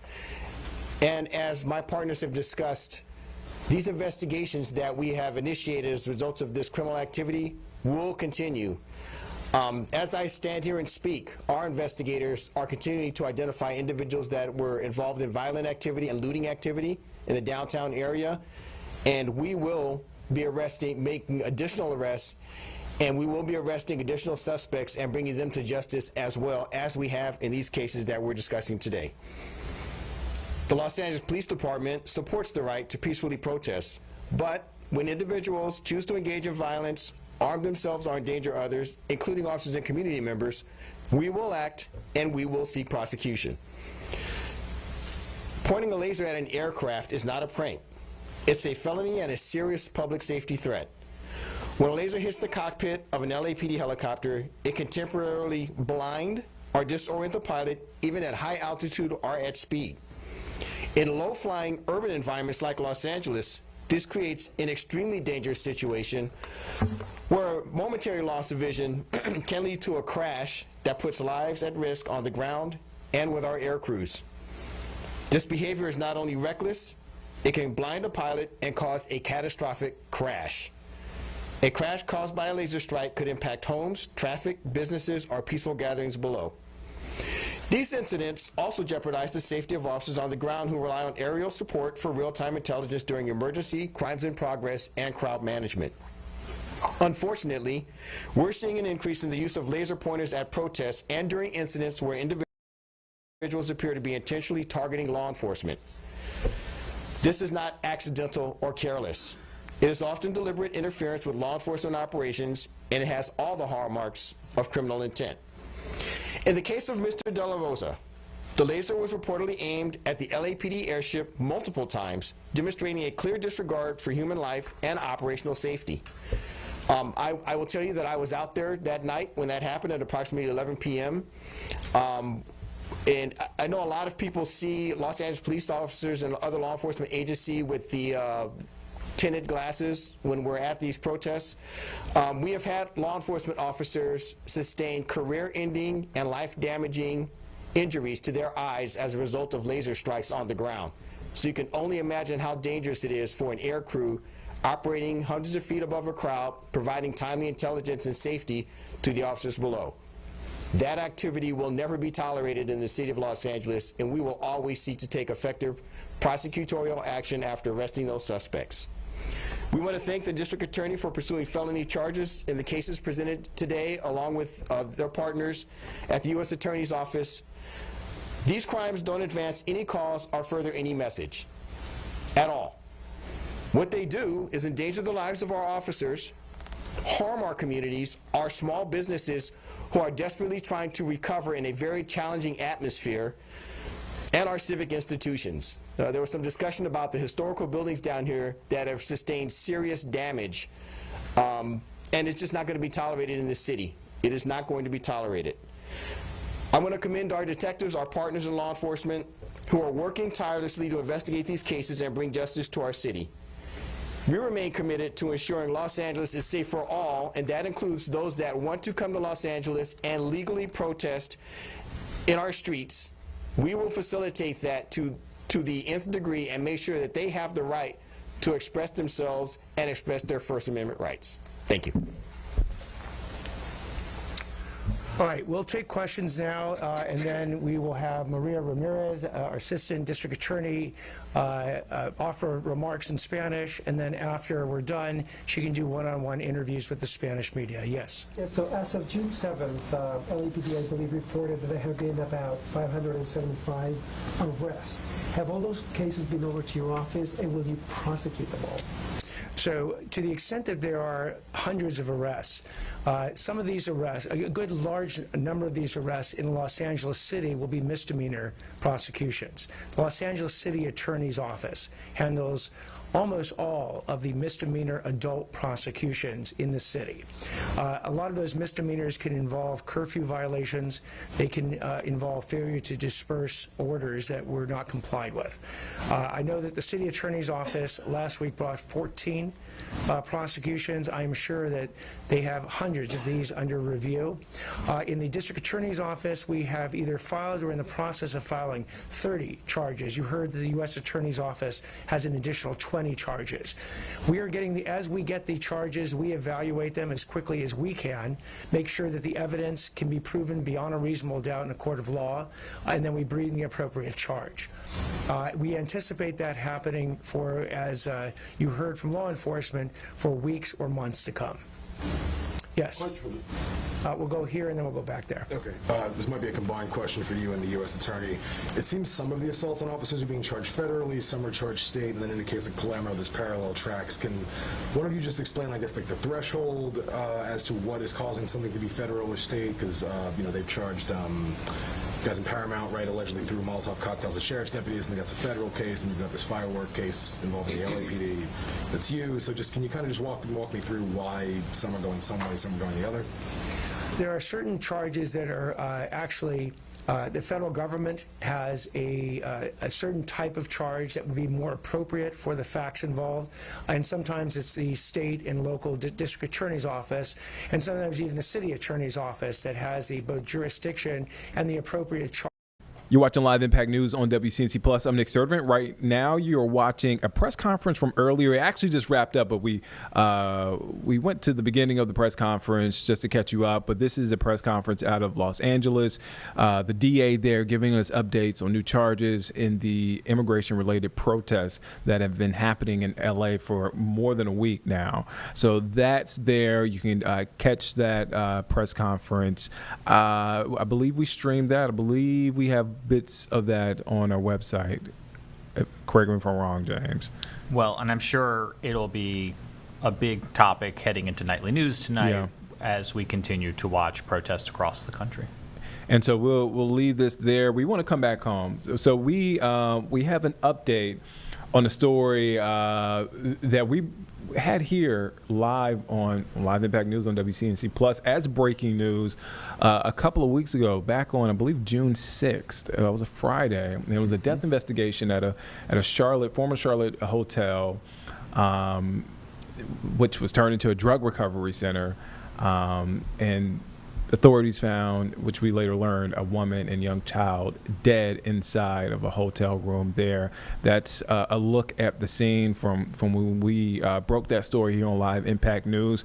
The reporter covering that story at the time, WCNC Charlotte's Walker Lawson, who was there at the scene. You talked to Cedric Dean, and just to take us back, when you had the interview, we were trying to figure out who that was. Mm-hmm. We ended up figuring out who it is. Mm-hmm.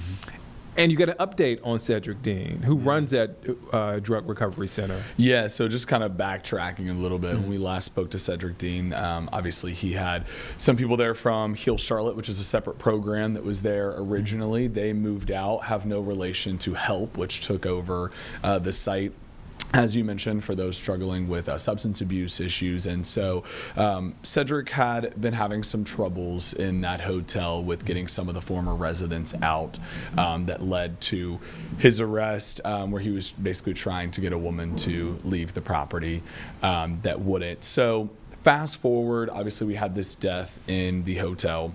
And Cedric went ahead and announced this morning that they have decided to pull their HELP program out of the hotel. He cites many issues such as escalating public safety challenges, drug activity, gun violence, and security threats occurring on or near the property. Again, when I was out there, I spoke to several businesses that had mentioned that there's always law enforcement, it seems like, having to be called to this property. We did look through the CMPD crime mapper and didn't see anything specific today when I looked to see crimes in the last few months out there. Obviously, we know there have been some issues since we've been out there. But basically, we spoke with Dean this morning. I went out to his home and spoke with him. As of now, we're the only station that's talked to him today, as he's hoping to address this tomorrow to the public. But he did speak with me at length about the security that he feels his life and the staff members that work there, their lives are at risk with that property currently. And so they have made the ultimate decision to shut everything down and move out. And you'll hear tonight kind of why he alludes to some of those issues. Obviously, I mentioned they have seen an issue with crime.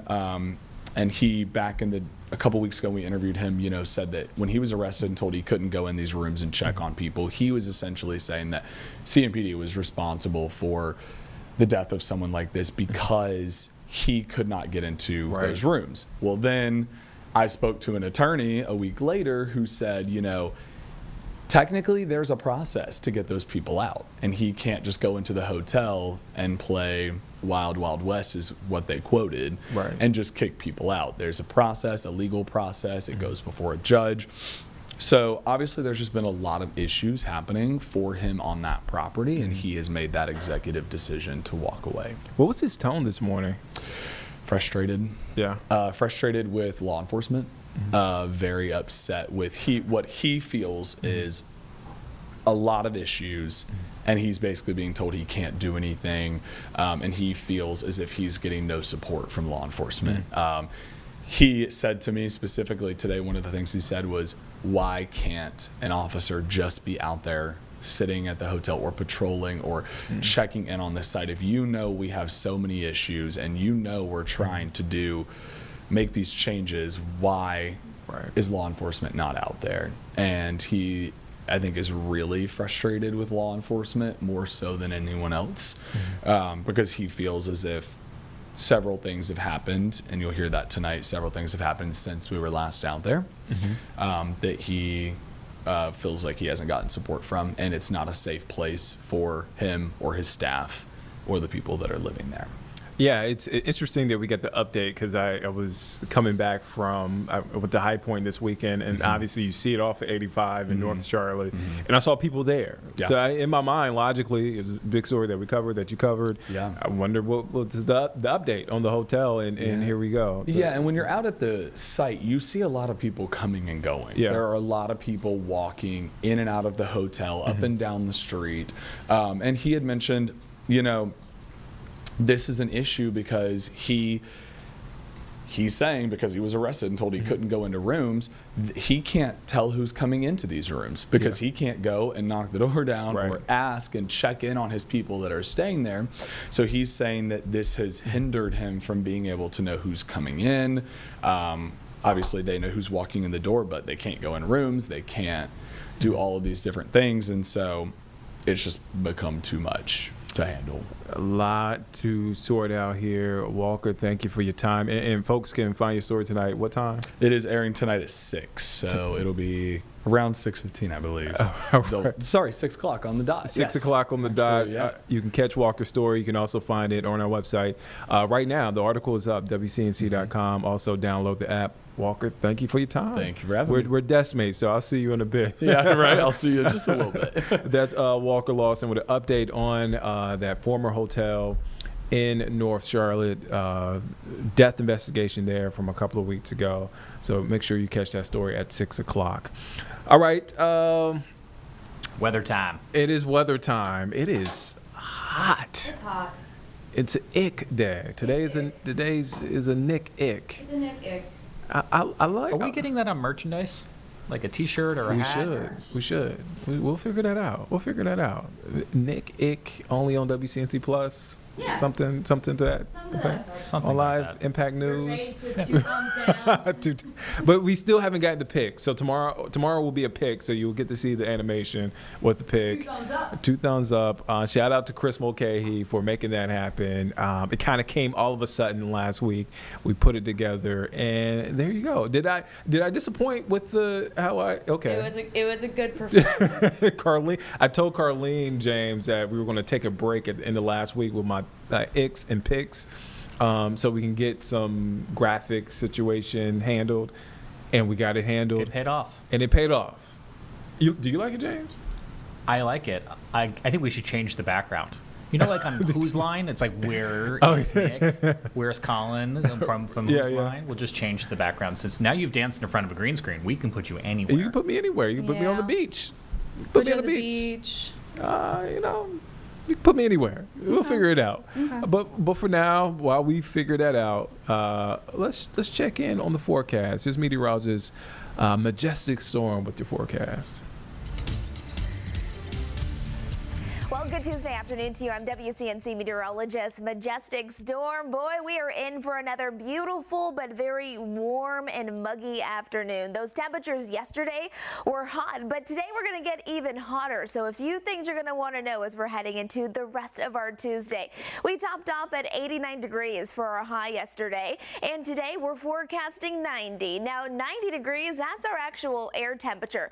Once you add in that humidity, remember, it's going to feel even warmer than that. So really today's forecast is all about the heat, humidity, and then we do have small chances of a few pop-up showers and even an isolated thunderstorm or two later on in the day. Notice we'll generally have a nice mix of sun and clouds. If you are somebody who works outside in the elements, make sure you are taking frequent breaks from the heat. You're staying plenty hydrated, and if you're sending your kid off to summer camp, make sure they have plenty of sunblock and reapplied throughout the day as well.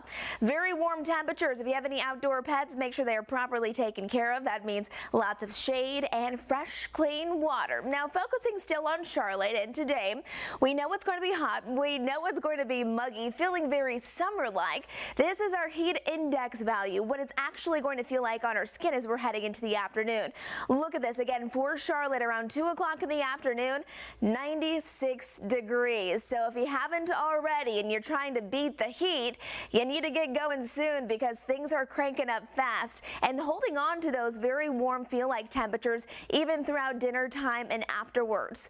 Notice these are our temperatures over the next 10 days. Around 90 degrees will be our forecasted highs. Tomorrow getting even hotter, 93 for our air temperature. We'll see temperatures drop a degree or two as we're heading through Thursday and Friday, but then really the big story will be heading into the weekend and into next week will be how warm it's going to be with those air temperatures nearing 100 degrees. And then again, once you add in that humidity, it's going to feel well over 100 degrees. If you want to avoid all that, you know the place to be. It's going to be out in the mountains. Look at these comfortable temperatures today. 75 degrees for our friends out in Banner Elk, 78 out there in Boone, a nice mix of sun and clouds. Upper 80s if you're in Lenore or Morganton, 88 degrees today out there towards Hickory. Beautiful, but definitely hot. Look at those low 90-degree temperatures from Charlotte up towards Statesville and out towards Lincolnton, so it would be a good pool day or lake day. Make sure you have lots of water and sunblock though. And 91 degrees for your forecasted high today in Monroe. Over the next 3 days, we're just going to keep on cranking up that heat and humidity. Again, tomorrow a high of 93 degrees. And then notice on Thursday, still holding on to a lot of heat and humidity, but then we're also going to be talking about some storms. Now, a few pop-ups will be possible today. They're very, very isolated in nature, and overall, the overall risk for them to be strong remains low. Wednesday, no problems whatsoever. But if you do have any plans on Thursday, make sure you do stay close to our weather team as we'll be watching for our next opportunity for a few stronger storms. Here's about 2 o'clock in the afternoon. There are a few pop-up storms. Notice though, later on this evening, there's 11 o'clock. Some of those rumbles of thunder might even wake you up. It'll be very short-lived though. Then Wednesday, gorgeous, back on track to sunny skies, nice conditions.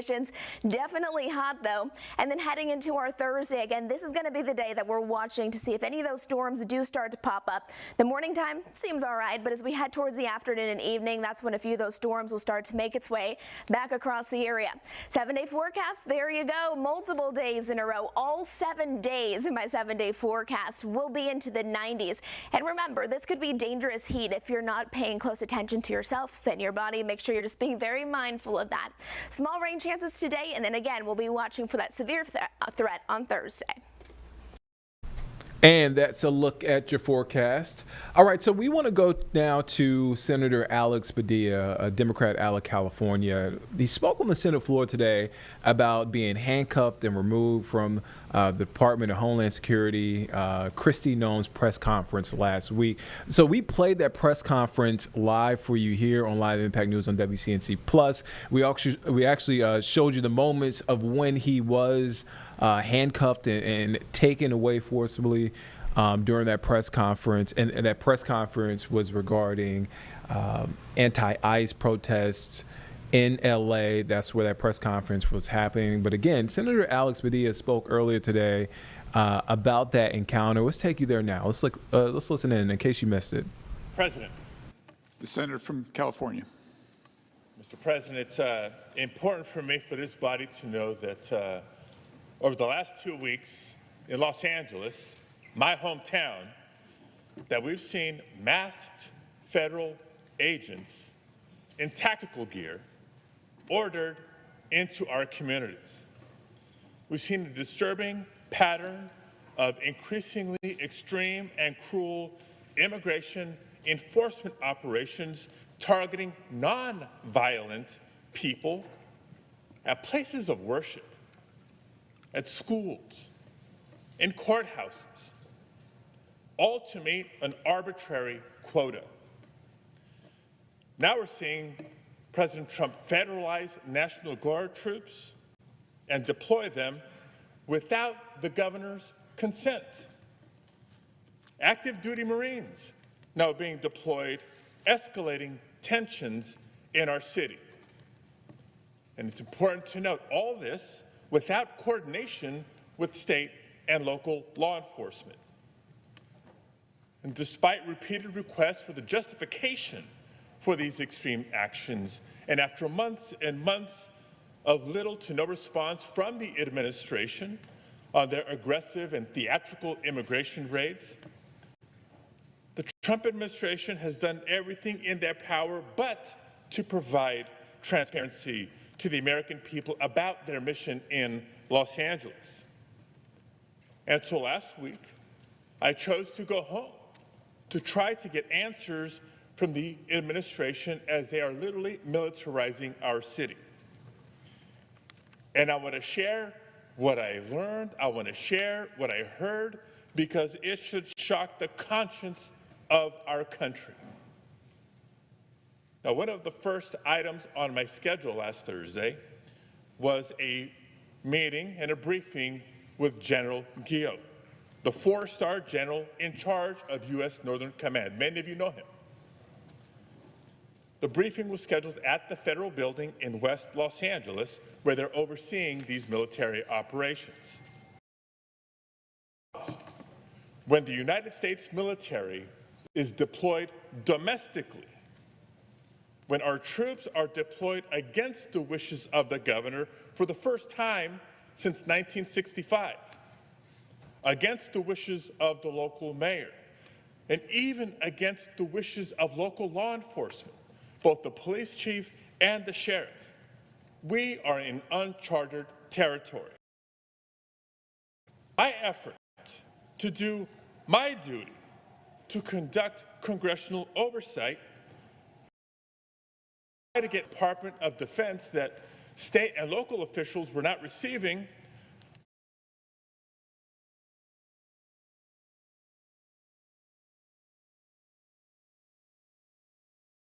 by a National Guardsman and an FBI agent who escorted me through security screening and up to a conference room for my scheduled briefing. While waiting for my scheduled briefing with General Guillot, I learned that Homeland Security Secretary Noem was holding a press conference literally just down the hall. And that press conference was causing my briefing to be delayed. The thought occurred to me that, well, maybe I could attend this press conference and listen in. Just listen, in the hopes of hearing Secretary Noem provide some new information that could help us make sense of what was happening. I didn't just get up and go. I asked and was escorted by the National Guardsman and the FBI agent into the press conference. They opened the door for me. They accompanied me into the press briefing room. And they stood next to me as I stood there for a while, listening. And at one point, the United States Secretary of Homeland Security said that the purpose of federal law enforcement and the purpose of the United States military was to, quote, liberate Los Angeles from our governor and our mayor, to somehow liberate us from the very people that we democratically elected to lead our city and our state. You're watching Live Impact News on WCNC Plus. Right now, you're watching Senator Alex Padilla, Democrat out of California, on the Senate floor, speaking today about being handcuffed and removed from DHS, Department of Homeland Security Secretary Kristi Noem's press conference from late last week. Padilla recounting that moment. We brought you those moments right here on Live Impact News on WCNC Plus as he was being forcibly removed from that press conference. So again, that is a look at his speech from earlier today on the Senate floor. We want to take you now to the State Department, where they are speaking. That is spokesperson Tammy Bruce speaking. Let's take a listen to it. Of peace and security. That statement has also been uttered from this podium many times. The fact that Iran cannot have a nuclear weapon is clear, As the White House reminds us, since taking office, President Trump has clearly stated no fewer than a dozen times that Iran cannot be allowed to have a nuclear weapon, for anyone who's unclear on that fact. President Trump has made the same pledge no fewer than 40 times before taking office, even as far back as 2011. One of the highest priorities of the Trump administration is the safety and security of the American people. To that end, the Department of State has established the Middle East Task Force to help coordinate support for U.S. citizens, our U.S. diplomatic missions, and personnel and diplomatic engagement. The task force is operating 24 hours a day. Over the past week, to help keep U.S. citizens informed, we have issued more than 30 security alerts to countries in the region and updated the travel advisories for Iraq and Israel. We remind U.S. citizens not to travel to Israel or Iraq and not to travel to Iran under any circumstances.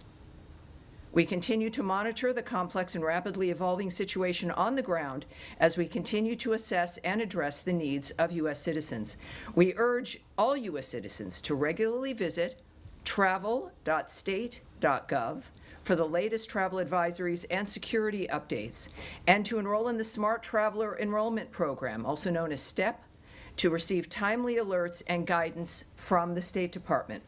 For Americans needing assistance, and there we have a bit of the website there for you, call +1 202 501 4444. That number again is +1 202 501 4444. If you're on that website, you can also click on that red box. It will take you to a page where you can search for the embassy of your interest, where you are, where you would like to connect to be able to get help from the embassy in the country where you are. And of course, the numbers there as well for your closest U.S. embassy. I also want to add a couple other things here as we're dealing with this. It is certainly a rapidly evolving dynamic, but to conclude the topper here today, I want to recognize the State Department and other U.S. government teams around the world working under threat on behalf of the American people, particularly those in Israel and Ukraine, who spent another night sheltering in bunkers as they came under attack. Our priority is the safety of Americans overseas and here at home. It is the priority of Secretary Marco Rubio. It is the priority of everyone who works in this building, and the thousands of American citizens who work anonymously and whom you will never see, who are working in embassies and consulates around the world and working with those local nations to be there for American citizens and to help facilitate American diplomacy. Our priority is the safety of Americans, yes, here at home, but also overseas. We thank all of those working on behalf of the American people, all of you watching from home and from around the world. We thank you, and for everyone around the nation, we know and honor your work as we begin another briefing here, ready to take your questions. All right, yes, sir. Yes, hi, Attorney, thanks. Thanks for that. Could you give us some more details on this task force, how it's going to work, and specifically if it's going to help Americans potentially leave the region, be repatriated, or depending on the countries that they're in, and any more details you can give on that? Right. I won't be giving you, just as a reminder of how today is a little bit of a different day for the briefing. There is always things that I can't say to you. And yet we have a long back and forth. Sometimes we have a little bit of a debate. I won't engage in that today. My responses will be perhaps a bit quicker than usual, and I'll be moving around more quickly to reach as many of you as I can. There will be less that I can answer for you because of the circumstances that we're dealing with around the world.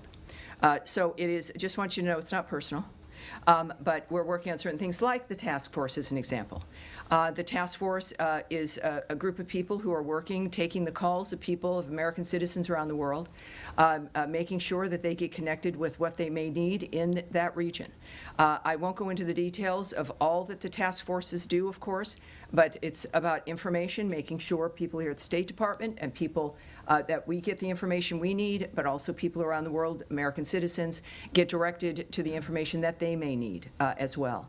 So I'll leave it at that, but this is something that the State Department does when there's a situation that requires it, and this is one of those times. Tammy, I'm sorry. Could I just ask Sure, about the Matt, phone sure, number? of course. That phone number that you get, if you call that number, which I can do right now, who do you get? You get an individual who is... task force, or? No, you don't get the task force. That phone number is a general phone number.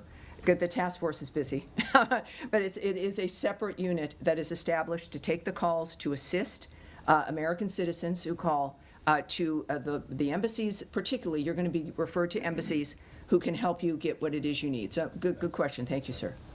All right. Yes, Andrea. Just a quick question. There's some specific consular needs.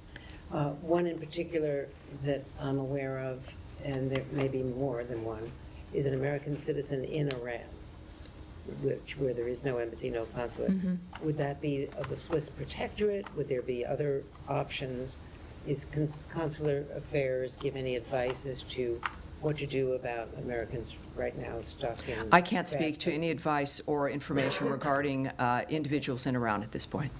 And what about American Israelis or Israeli Americans either wanting to come out or wanting to get back home? LL, I believe, has resumed flights in some small measure for people who, some people have kids in Israel and they were visiting the States. And they're American citizens. Is there anything that they can do? Where should they call this number?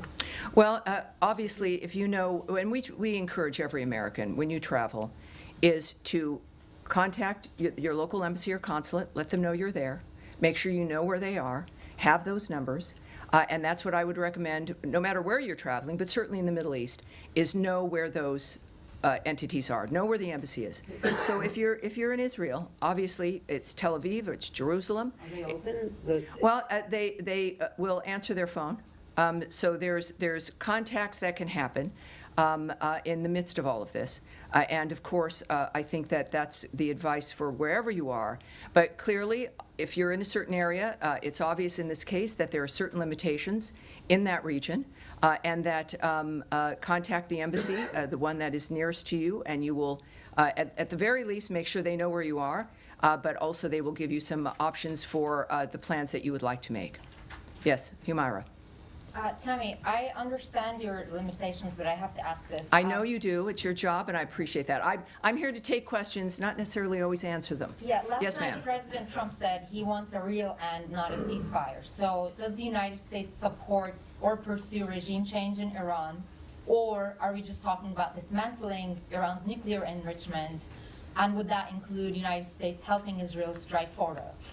Well, I'm certainly not going to characterize what President Trump says or tweets, for that matter. He doesn't need characterizing. He's one of the most transparent, one of the most clear individuals that we've known.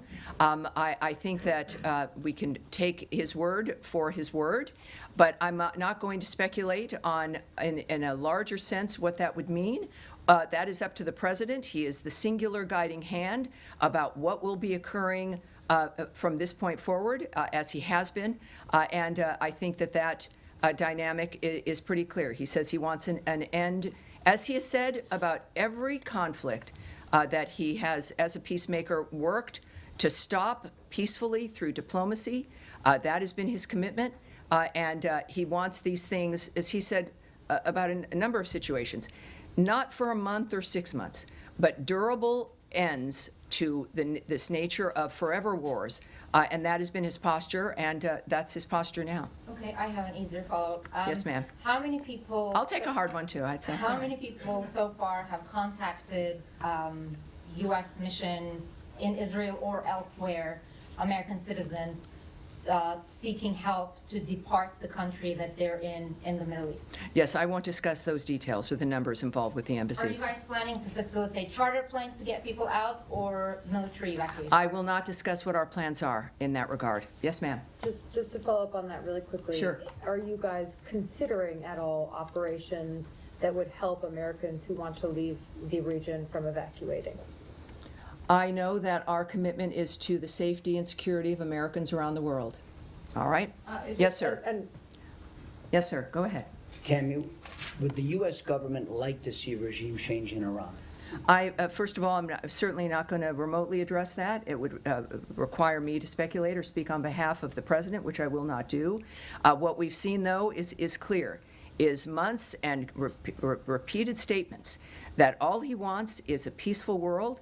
His activity and the nature of the actions that the United States has taken and his special envoys have been rooted in one thing, which is negotiations looking for diplomatic solutions to generational problems that he wants solved diplomatically. That has been his constant posture. And there has been nothing that has changed in what he wishes for, what he would hope to accomplish. And so, of course, that's not something I'm going to address. Is the U.S. government and the Israeli government on the same page when it comes to the intelligence about Iran's nuclear weapons program? That is a question for the White House and perhaps the NSC. That's not something I can answer here. Nadia. Thank you, Tammy. The president said he wants to see Iran offers unconditional surrender. I'm not going to ask you to comment on the president's statement, but I'm going to ask you if the secretary is involved in any kind of diplomatic missions with his allies, with the Germans, with the French, trying to offer something to the Iranians as a way out. Well, I, again, would not speak on the details of any diplomatic conversations if they occurred, between whom, what those details would be. We know, of course, the Secretary and the President were at the G7. Their constant work from the moment they came to office has been to, and certainly Secretary Rubio, was to open up conversations and to lead the world through diplomacy to make a difference. But that's the only thing that would guide me when it comes to the nature of the decisions they're making at this point. Yes, ma'am. Without getting into the details of the conversations, is the door to diplomacy with Iran on its nuclear program still open from the U.S. perspective? That would be a decision made by President Trump. Have you heard from the Iranians signaling interest in continuing discussions? That is not something that I can speak to. Yes, ma'am. Going back to the consular piece of this in Israel, the latest security alert from the embassy there still says that the embassy is not in a place to evacuate or directly assist Americans. Do you have any timeline on when that might change for the Americans who are stranded in that country? And just looking at how quickly the security situation has changed there, the travel alert was raised to a level 4 from a level 3 for the entirety of the country. Is that a sign that the State Department was caught on its back foot a little bit by this change because Americans still can't get help? I can say the answer to that last question is no. We are working 24/7 to ensure the safety and the security of Americans around the world. I can say that the Department of State is always planning for contingencies to assist private U.S. citizens' departure from crisis areas, and we will alert the U.S. citizenry community if there is and when there is additional information to share regarding their options during any crisis, but certainly this one as well. When it comes to how quickly people can expect a dynamic, the American government, the State Department, our militaries, you've seen all of these assets, all of these departments involved in this dynamic in one fashion or another, are working exclusively for the safety of this nation and the safety of the American people wherever they may be. Yes, sir. Thank you, Tammy. At the top, you said that you're advising U.S. citizens not to travel to Israel or Iraq or Iran under any circumstances. Do you have any more general guidance for Americans in the Middle East, more broadly as a region? Are there other countries that you're advocating people depart from? Well, at our website, we have our travel alerts. We also have moved them on our State Department Twitter, our social media accounts. Those are for the public to see. Would there be, what is the specific one for people to look to if they want to look for specific country travel alerts? Is it travel.state.gov? So travel.state.gov, and you will see every travel alert there for you, depending on if you're going to be traveling. It does not just for the Middle East, or if you're in a country right now, you can get your information there. Yes, sir. Again, Right. two questions. Okay. In your topic, you also recognize American diplomats serving in Ukraine and Israel who spent another night in the bunker. Yes. But one of American citizens happened to be killed by the Russians last night in Ukraine. Do you have any comment on will the U.S. government act to protect American citizens in Ukraine? Yes, we are aware of last night's attack on Kyiv, which resulted in numerous casualties, including the tragic death of a U.S. citizen. We condemn those strikes and extend our deepest condolences to the victims and to the families of all those affected. The President, in the recent past, has made his thoughts clear about striking the civilian areas in that regard. Just to reiterate again, which is at the thread throughout all of the work that we do, is the Department has no higher priority than the safety and security of U.S. citizens abroad, and we can confirm the death of a U.S. citizen in Ukraine, and we stand ready to provide all possible consular assistance. And out of respect to the family during this obviously horrible time, we have no further details to offer in that Thank you. regard. And second topic, in light of Israel-Iran tension, some of our colleagues from VOA, Persian services were called back reportedly. How much do the events of past few days signify the role of VOA and other outlets to counter these narratives from U.S. enemies? Yes, I'm not going to go into the details of what we're doing when it comes to communications into that region or into specific countries. Yes, sir. Thank you, Tammy. Two Iran-related topics. Number one, the administration kind of kept this conflict between Israel and Iran at arm's length over the first few days. And now, since last night and especially into today, we're hearing the president say, we more. We have control over the skies. We know where the supreme leader is. He's kind of taking more ownership of the situation directly. Is that feeling trickling down to this building as well? Is there more of an ownership of the situation in the State Department as well? Well, I again can't characterize the feelings of the President of the United States. We know that he is our lead. We know that he is the guiding hand. We know that he is one of a few who know all the details, and he is clearly has a mission and an agenda that has involved diplomacy and changing the world for the better for people. In the meantime, of course, things change. Our experiences change.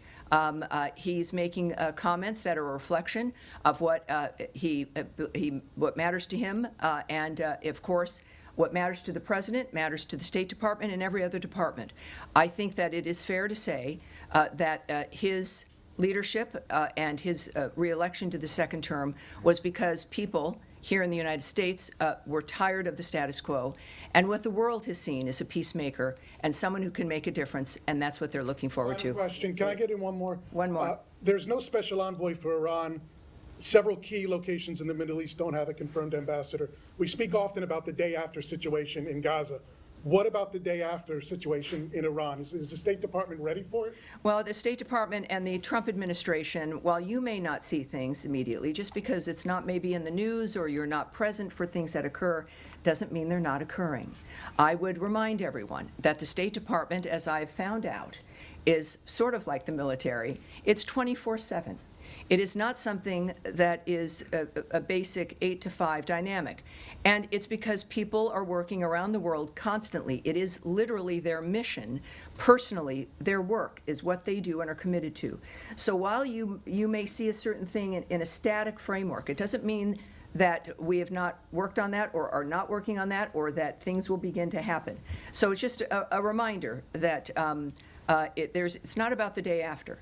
We are working before, during, and after. It is the anticipation of people with history and an experience when it comes to the history not just of a building and of a department of the United States, but the history of people working on diplomatic issues throughout the world. And they work for this department. They are committed to those issues, and that is what makes the State Department so effective, in addition to the leadership that is afforded by Marco Rubio as guided by Donald Trump. Yes, sir, you've been waiting. Tammy, the NATO summit is in The Hague next week. Yes. President Trump and Secretary Rubio came back early from the G7 summit because of the nature of what's going on in the Middle East. if this situation is still unfolding next week, should we expect some kind of changes to the delegation, changes to travel? Should we be anticipating that if the situation is still ongoing? You know, I can't tell you if anything will change. I know it has not so far. But as we have experienced from day to day or even sometimes hour to hour, things do change. This is a very dynamic event. We've all had our special situations that we're interested in, and we all want diplomacy to work, and we've been cheering on summits and ceasefire discussions, et cetera. This is something that is moving, as things tend to, very rapidly. So I would say that anything is possible. But at this point in time, that is still certainly on the books. But that's going to be obviously that's a presidential trip. That's going to be up to the White House, and I'm sure will be affected by their decision-making based on what they see. Yes, sir. Thanks, Tammy. 2 questions, please. First of all...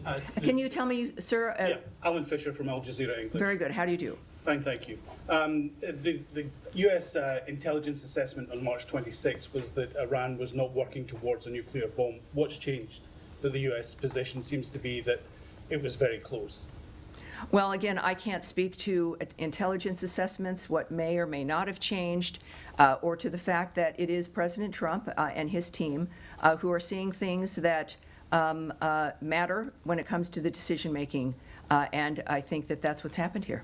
Second question is if the president in his first term was willing to give the Taliban 18 months to come up with a deal, why was there only 60 days given to the Iranians to discuss something which is much more complicated? Again, I'm not going to discuss the details of the decisions made by the president.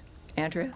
No, I'm just saying that was Tulsi Gabbard's testimony in open session to the committees. Well, yes, and as I've noted, today is not that day. Next, yes? Yes, sir. Tie in the white shirt. Is that, were you just suggesting that? Andrea, we're moving on, please. Let's please be able to manage this. Sir, in the back there. Thank you, Tammy. My question is, the other week we were talking about the negotiations between Iran and the U.S., and the president was very optimistic about it. And now drastically everything has changed, and we are talking almost about a full-scale war between Israel and Iran. How do you name the procedure right now? Has the negotiations failed, or how can we name it? My second question will be, the Iranian state TV has been targeted by the Israeli Air Force. How do you see that? Do you see a state TV channel as a legitimate target? Well, you'd have to ask Israel about their decisions when it comes to the choices with what they strike and what they don't. And on your first question, which now is already, what was your first question? My first question, after all this, after these escalations, how do you name? Oh well, I would say that you would look to the President of the United States for how he is characterizing what has occurred. And he is very open and transparent with that, and does it with his many conversations with the media and also on Truth Social. He is clearly accessible, certainly with his remarks, and he has said a number of things on social media that I think might answer your question. Yes, Saeed. Thank you. Very quick question on Gaza. Can I do that? Of course. Well, yeah. Are we continuing still with it? I will come to you on Gaza, Saeed, I promise. But let's continue with the topic at hand. So yes, sir, in the back. Thank you so much, Tammy. 2 questions. One question on Iraq related to Iran. Iranian-backed group Qatar Hezbollah threatens the U.S. against interfering in the Israel-Iran conflict, which they said any American intervention in the conflict would prompt the group to target the U.S. interests across the region. Have you reached to the Iraqi government, and what's your message to these groups? And the second question was the State Department's assessment of diplomacy. Have you put diplomacy on a side, or you still believe that diplomacy can work with Iran? Well, again, I'm not going to comment on the nature of how the White House or the President or the DOD will respond to certain remarks or demands made by someone. So you'll have to ask the DOD regarding their reaction in that regard. I would also, though, I know that the President's Truth Social, he's made it very clear, even I think today, And I think I've got that right here. This is, again, one of the things we've learned about President Trump is that when he tweets, when he speaks, the world watches, and it's the most clear framework that we can learn of his approach. He has,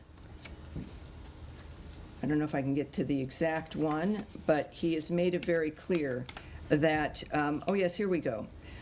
He has noted that we don't want missiles shot at civilians or American soldiers, or our patience is wearing thin. Thank you for your attention to this matter. He is making it clear, I think, here regarding certain choices on the ground that are being made, and that what we've asked for regularly is, and what he has made clear is that we were not a part of the initiation of this, certainly.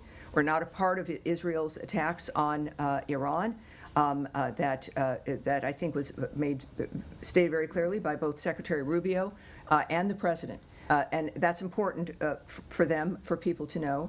And in this case, of course, the President has made it clear that if Americans are hurt, or in this case, a missile shot at civilians or American soldiers, that there would be a repercussion. I think that would not be surprising.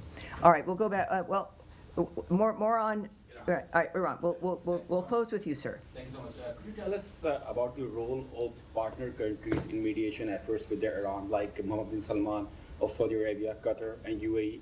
President Trump recently concluded successful trip to the Middle East. So what can you tell us about the role of these partner countries?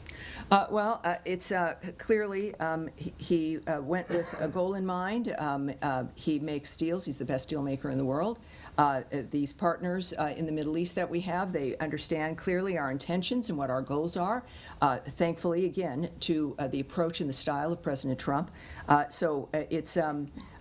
think that when it comes to, again, the best person who could explain his feelings and thoughts about what's accomplished on any issue is the President himself. So I'd refer you back to what he writes and what he is posting on, I think, a very regular basis, which is helpful to people like me, and I think to the world at large as well. Despite Israel's concerns, can I one more? Despite Israel concerns, President Trump is still trying to negotiate with Iran for a nuclear deal, showing that his priority is peace in the region.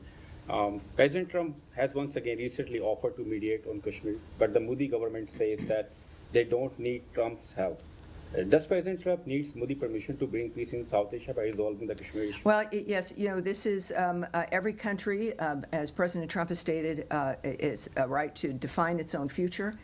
He offers his help, and it's up to whoever he's offering it to whether or not they'll accept it.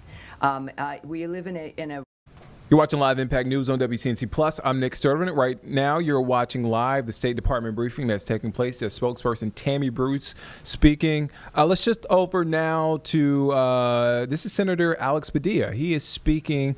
Behind him, other Democratic leaders there. If you remember, last week he was arrested during a press conference by Secretary Kristi Noem in L.A. regarding the anti-ICE protests happening there. Let's take a listen in to what he is saying right now. Should be a wake-up call to everybody. As I said, it's happening in California today, but it can happen in any state tomorrow. Now, on Friday, I did have a small glimmer of hope because I heard an announcement by the administration that the president ordered the Department of Homeland Security to kind of pull back from aggressive enforcement actions in hotels, in restaurants, and in agricultural fields. I thought maybe that was a baby step in the right direction.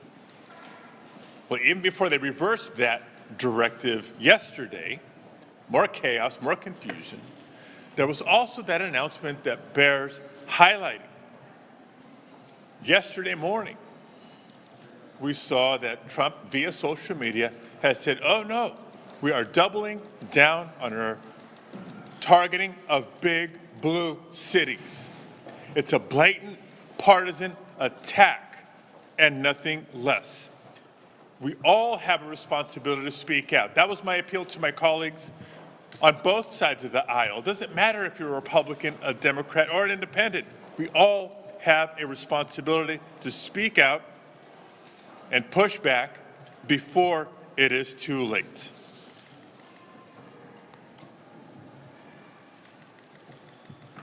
You all saw what happened when I had the audacity to ask a question. And despite that, I will continue to speak up because I will not and we cannot give in to the overreach of this administration. Thank you. Do you want to answer a question or two before we start? No?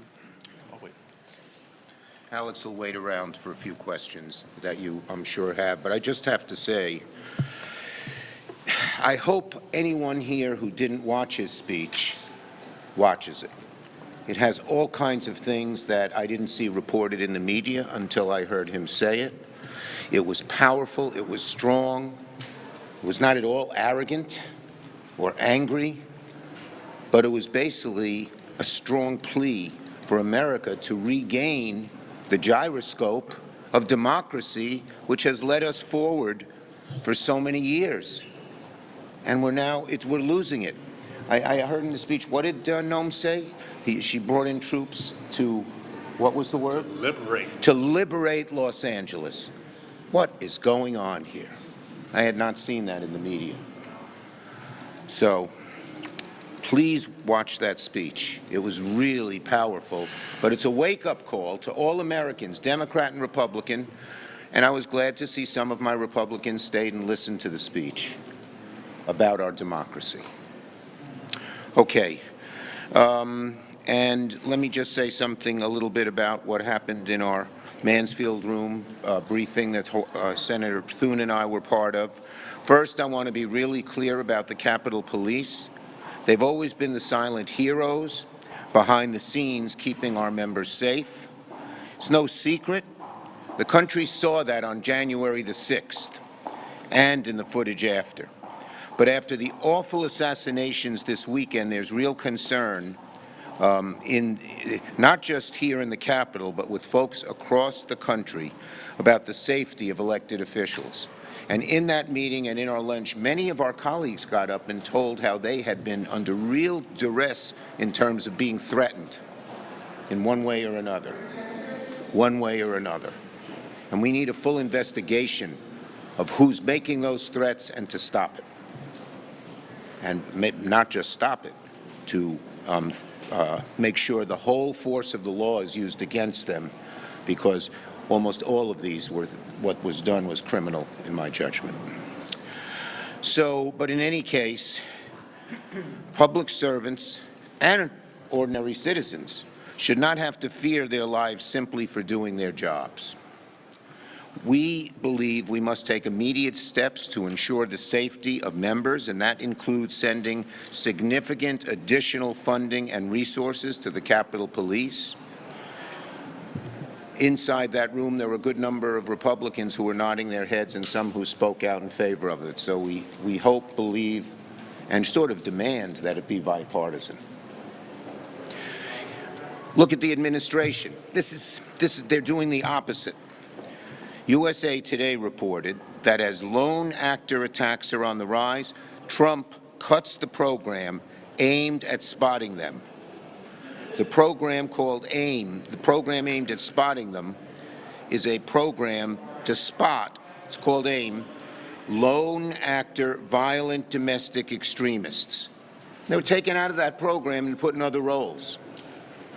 And since Trump took office, the administration has sunk the program that goes after people like this to 10 people, led by a 22-year-old graduate with no law enforcement experience. They should change that immediately. It's just incredible. With everything going on, they're just cutting, cutting, cutting. Right now, we need to give our law enforcement more resources to prevent horrific acts, not less, as the Trump administration is doing. But I want to be clear about something. The dangerous environment isn't spontaneous. It's being stoked, often deliberately, by reckless rhetoric coming from the most powerful voices in the country. It's the responsibility of leaders, especially the president, to not just unequivocally condemn hatred, but to stop the violence and aggressive language used against political opponents. We are opponents. We're not the enemy. as he has tried to make us be. And that kind of rhetoric is dangerous and inflammatory. And instead, they're cutting the programs to prevent these tragedies. Okay, let me speak for a minute on the cuts, the big ugly betrayal. Amy has insisted we use the word betrayal, and she's right. It's a great word. Last night, Republicans dropped the much-anticipated Finance Committee portion of the big ugly betrayal.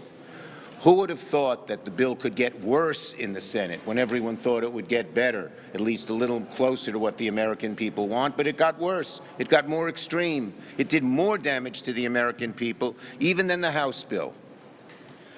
The Medicaid cuts the Senate Republicans planned are even deeper and more devastating than the cuts made in the House. They made the biggest cut in Medicaid history even worse. It means that our Republicans are looking to rip health care away from more than 16 million. CBO kept raising it from 13 to 14 to 16 would lose health care.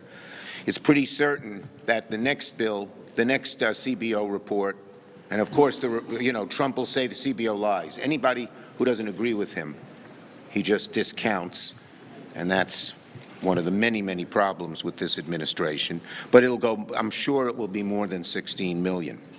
With the ACA cuts and defunding of Planned Parenthood, their bill would be nothing short of a backdoor abortion ban. Not only do they eliminate money for...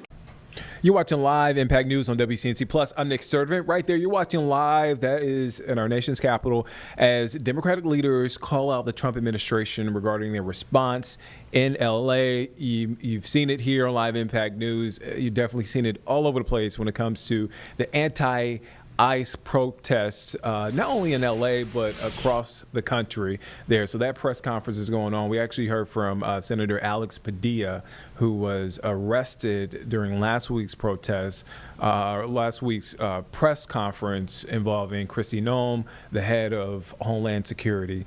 All right, so we are at the top of the hour. Thank you for staying in with us, sticking with us here on Live Impact News on WCNC Plus. I'm Nick Sturdivant. Across from me is Jeb Goldman. He is taking the reins for this show. He is locked in right now, so I see him right there. I'm not going to bother him. Okay, so let's get to an important issue in North Carolina, a big topic. So we got a report. This is an annual report, so let me read it to you. The National Network to End Domestic Violence releases 19th Annual Domestic Violence Counts Report.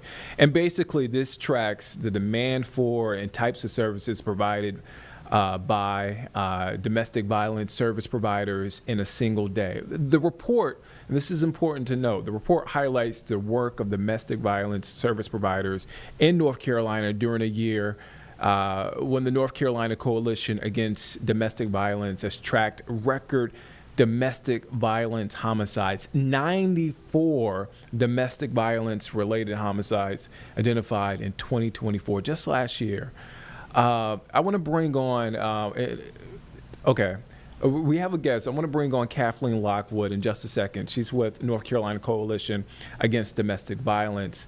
And I want to read a little bit more, give you a little bit more context into this report. So North Carolina experienced a domestic violence related homicide once every 5.5 days from 2018 to 2024. Let me repeat that. North Carolina experienced a domestic violence related homicide once every 5.5 days from 2018 to 2024. In that report, 70 of 81 identified domestic violence service providers in North Carolina participated in a survey of the requests and services provided on a single day.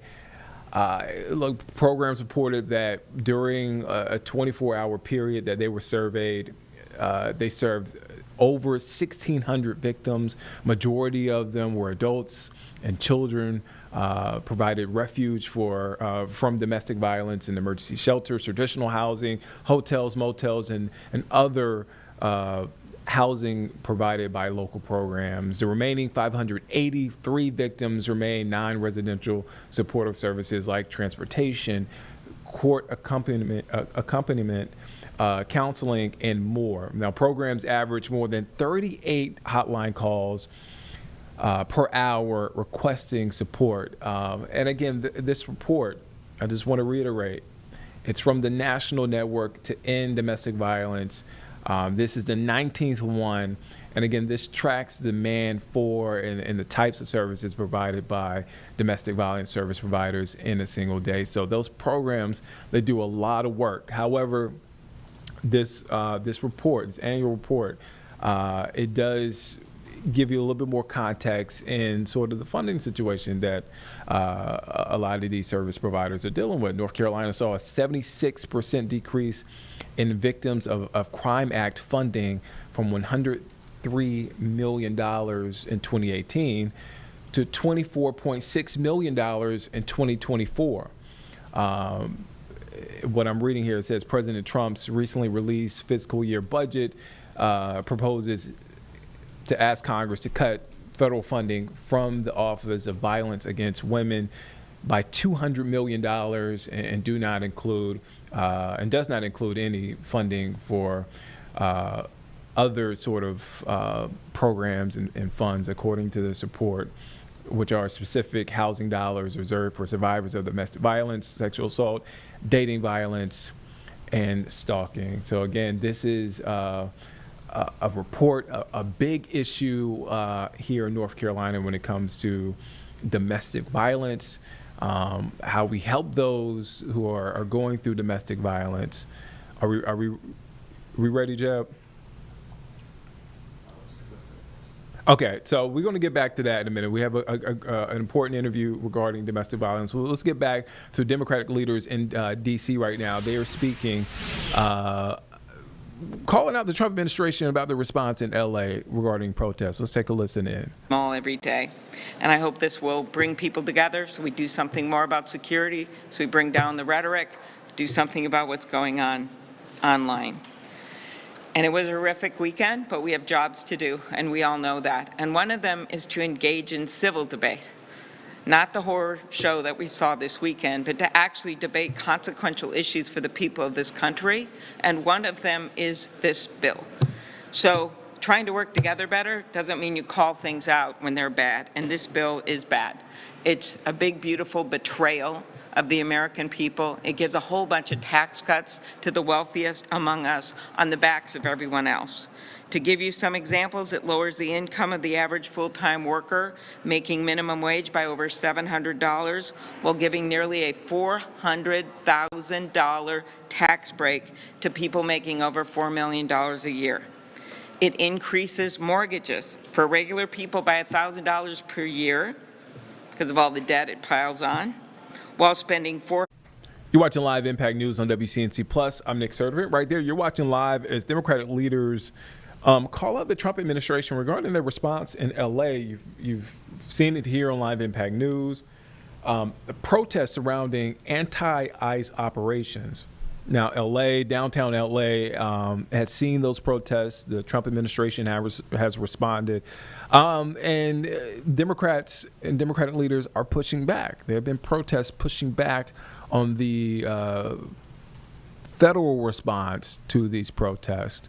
So again, right there, you are looking live there as Democratic leaders speak in response. And we will get back to that. If it's still going, we'll get back to that in just a moment. Okay. Well, let's listen in. Let's continue listening to this press conference. 63% support. Poll after poll shows 60-some% thinks it does so much for the wealthy, and only like 30% say it helps the middle class at all, and they're right. So instead of rubber stamping this bill, at least 4 Republican senators should stand up, call it out for what it is, and they should start over. Thank you, Chuck. Thank you. Senator Wyden. Thank you, Leader. And let me first just say, I so admire my colleague from the West for his dignity and his caring. I've never heard him, even before what happened in Los Angeles, raise his voice in a typical situation. This is the person we admire so much. It's so good to be here with his family. So much of our country is wrestling with chaos right now. And I just wanted to take a minute because here in the Senate, Republicans are working on a big economic piece of legislation that's going to bring loads more chaos into the homes of millions of Americans who are so vulnerable, who wrestle every day with the food bill against the rent bill and the rent bill against the gas bill. And now they're going to be pushed up against it every week, trying to figure out how they're going to make ends meet. And this bill that my colleagues are talking about is a textbook case of class warfare. You're watching Live Impact News on WCNC Plus. I'm Nick Serderant.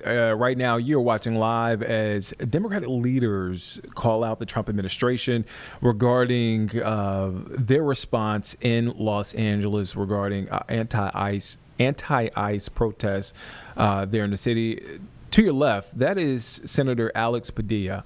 He was arrested during a press conference, and we showed you that live here on Live Impact News on WCNC Plus. When that happened, when he was forcibly removed from the press conference, Kristi Noem's press conference, that was Department of Homeland Security giving those updates there at the time late last week. So again, Democratic leaders are speaking right now. It looks like that shot has frozen for a bit. So let's come off of that for a little bit. But again, that is a press conference that has taken place, still taking place. Again, we're working to get that shot back up there. So let's turn now to you. I mentioned earlier Senator Alex Padilla. He actually spoke on the Senate floor. First time we, not the first time, but that we've heard from him, but the first time we heard from him on the Senate floor regarding that incident in LA from last week. Let's take a listen to him. President. California. Mr. President, it's important for me, for this body to know that over the last 2 weeks in Los Angeles, my hometown, that we've seen masked federal agents in tactical gear ordered into our communities. We've seen a disturbing pattern of increasingly extreme and cruel immigration enforcement operations targeting non-violent people at places of worship, at schools, in courthouses, all to meet an arbitrary quota. Now we're seeing President Trump federalize National Guard troops and deploy them without the governor's consent. Active duty Marines now being deployed, escalating tensions in our city. And it's important to note all this without coordination with state and local law enforcement. And despite repeated requests for the justification for these extreme actions, and after months and months of little to no response from the administration on their aggressive and theatrical immigration raids, the Trump administration has done everything in their power but to provide transparency to the American people about their mission in Los Angeles. And so last week, I chose to go home to try to get answers from the administration as they are literally militarizing our city. And I want to share what I learned, I want to share what I heard, because it should shock the conscience of our country. Now, one of the first items on my schedule last Thursday was a meeting and a briefing with General Guillot, the four-star general in charge of U.S. Northern Command. Many of you know him. The briefing was scheduled at the federal building in West Los Angeles, where they're overseeing these military operations. Now, colleagues, when the United States military is deployed domestically, when our troops are deployed against the wishes of the governor for the first time since 1965, against the wishes of the local mayor, and even against the wishes of local law enforcement, both the police chief and the sheriff. We are in uncharted territory. So in my effort to do my duty to conduct congressional oversight and to try to get... You're watching Live Impact News on WCNC Plus. We want to get to a breaking news update. This is a look at downtown Lincolnton. Earlier today, the downtown area was on lockdown. We have been informed by the city of Lincolnton the lockdown has been lifted again. Lockdown there in downtown Lincolnton has been lifted. A suspect is in custody. That's all we know so far. Again, I want to reiterate, lockdown has been lifted. A suspect is in custody following a brief shutdown there in downtown Lincolnton. You see the officers there were patrolling that area for hours. They told us this wasn't an active shooter, but, quote, a credible shooting threat. And that was according to the Lincoln County Sheriff's Office there. Again, they were patrolling, telling businesses to shut down, and also currently also locking down county buildings, city buildings there in the area, and schools were there on nearby were on alert as well. But again, we can tell you now that a suspect is in custody and the lockdown has been lifted there in downtown Lincolnton. All right, so let's shift away from that. Again, that's a big update to a story we brought to you here this afternoon. And we want to get to the weather because it's an ick. I have reasons why it's an ick. It's hot. I don't know. Did I tell you this story, Becca? We had meteorologist Becca Bursall back. I went on my walk this morning, and it was very swampy outside. Yeah, is that when you had that bead of sweat? The bead of sweat. That's what it was. And I'm like, okay, today, I'm glad I made today an ick, but we got that out the way. Yeah. Well, what's your pick? Tomorrow's a pick. Tomorrow's a pick. Tomorrow's a pick. Yeah. See, tomorrow's an ick for me. Okay, all right. But you know what? It's summertime in the Carolinas. This is pretty much what we can expect going forward. So just find a way to cool off, whatever way that might be. I'm trying not to complain. I will not. Well, I'm trying not to complain. I'm not going to say I will not complain. I'm trying not to complain. I'll push through. All right. Somehow. Well, outside right now, it is heating up out there. We've got tons of sunshine, a couple of puffy cumulus clouds out there, and certainly not ruling an isolated shower or thunderstorm, especially later on. So live a look outside. It's just pretty gorgeous all around. Gorgeous to look at, not necessarily gorgeous to step into, though. Check out these current temperatures right now at the 3 o'clock hour. We are approaching 89 degrees in Charlotte, 90 in Albemarle, 90 over in Cheraw, and 92 over in Rockingham. But of course, factoring in the humidity, this is what it feels like out there. Up to around 95 in Charlotte. Feels like 97 in Rock Hill, Monroe, Lancaster, and up to 99 over in Rockingham. So these are the kind of temperatures that you'll have to prepare for. We'll likely see that heat index value peak in the middle to upper 90s, just like what we saw for yesterday. Now today, get isolated chance for an afternoon or evening thunderstorm. Tomorrow, though, we are tracking even hotter temperatures. And the next day after that, probably even hotter. We're also looking ahead towards strong storms that will be coming on Thursday, as we have a couple of changes within our forecast. Peak heat index value as we approach tomorrow, going to be feeling like the triple digits. We'll do it all again for Thursday. But our next cold front is going to come through on Thursday, and this is what's going to bring us that strong storm potential during those evening hours. But behind that should be some briefly drier air, and maybe some only slightly drier air, I should say. By the time we get to Friday afternoon, evening, it's only going to feel like the middle 90s out there. So enjoy that, because the heat is only going to crank up into next week as well. Now, our area is not encompassed under any heat advisory or extreme heat warning. For it to have a heat advisory issue, the heat index actually has to be between 105 to 109. And of course, extreme heat warning, the heat index has to be over 110. So we are not anywhere near that criteria just yet. Why we are so hot, this Bermuda high pressure system we've been talking talking about pretty much for a week now, bringing all that tropical moisture.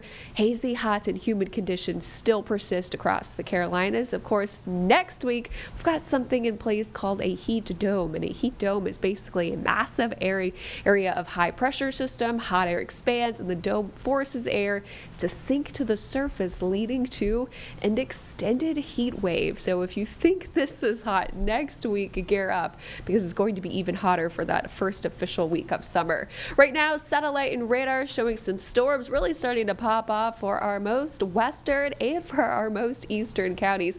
A couple of thunderstorms embedded with the system as well. That is especially over towards Ashwaubenon and a little bit of Burke County as well, alongside that I-40 corridor, especially over towards Morganton. And then Chesterfield County getting brushed, that eastern tip, a little bit of a downpour there as well. Otherwise, completely dry in the middle and hot. If you are headed off to the Knights game, of course they are at home today all the way through the weekend. Not only is it going to be on the warm side, but again, there is going to be a chance for a thunderstorm or two in and around the metro. But for today, that excessive rainfall impact is really only for the mountains. It is a low risk for isolated flash flooding possible, just with how saturated the soils are. And of course, with the significant rainfall that we've been seeing in the past 48 hours. So flood watch continues for Ashwaubenon all the way until about 10 o'clock. Futurecast showing isolated thunderstorms between now and about 7, 8 o'clock. By the time we get to late tonight and early tomorrow morning, a couple more bands of showers and thunderstorms will also be possible as well, but this will really quiet down by early Wednesday. By the time we get to Wednesday afternoon and evening, best coverage for storms is going to be up towards the high country. I think everywhere else should stay completely dry. Thursday is that different setup. As our next cold front starts to come along, this is when we're going to have the potential for some stronger storms to set up. Lots of lightning, a little bit more widespread as well. This will continue from the late afternoon until about early Friday morning. By the time we get to Friday, should be briefly drier and again slightly cooler. Severe weather risk for today is up in the high country. That is mainly just a low end risk for an isolated thunderstorm that may contain some damaging wind gusts. No risk for severe weather on Wednesday, but again, Thursday, that's when we're watching for that severe weather setup, a low to medium risk, right where you see the orange that's blowing Rock Hickory all the way down to the Charlotte metro. Main concern with this is going to be damaging wind gusts and the potential for hail as well. Friday is the official start of summer, begins at 10:41 p.m. and we are forecasting a high temperature in the 90s in this 7-day forecast. You can see hot few days ahead. Of course, Juneteenth is a national holiday. A lot of people have off.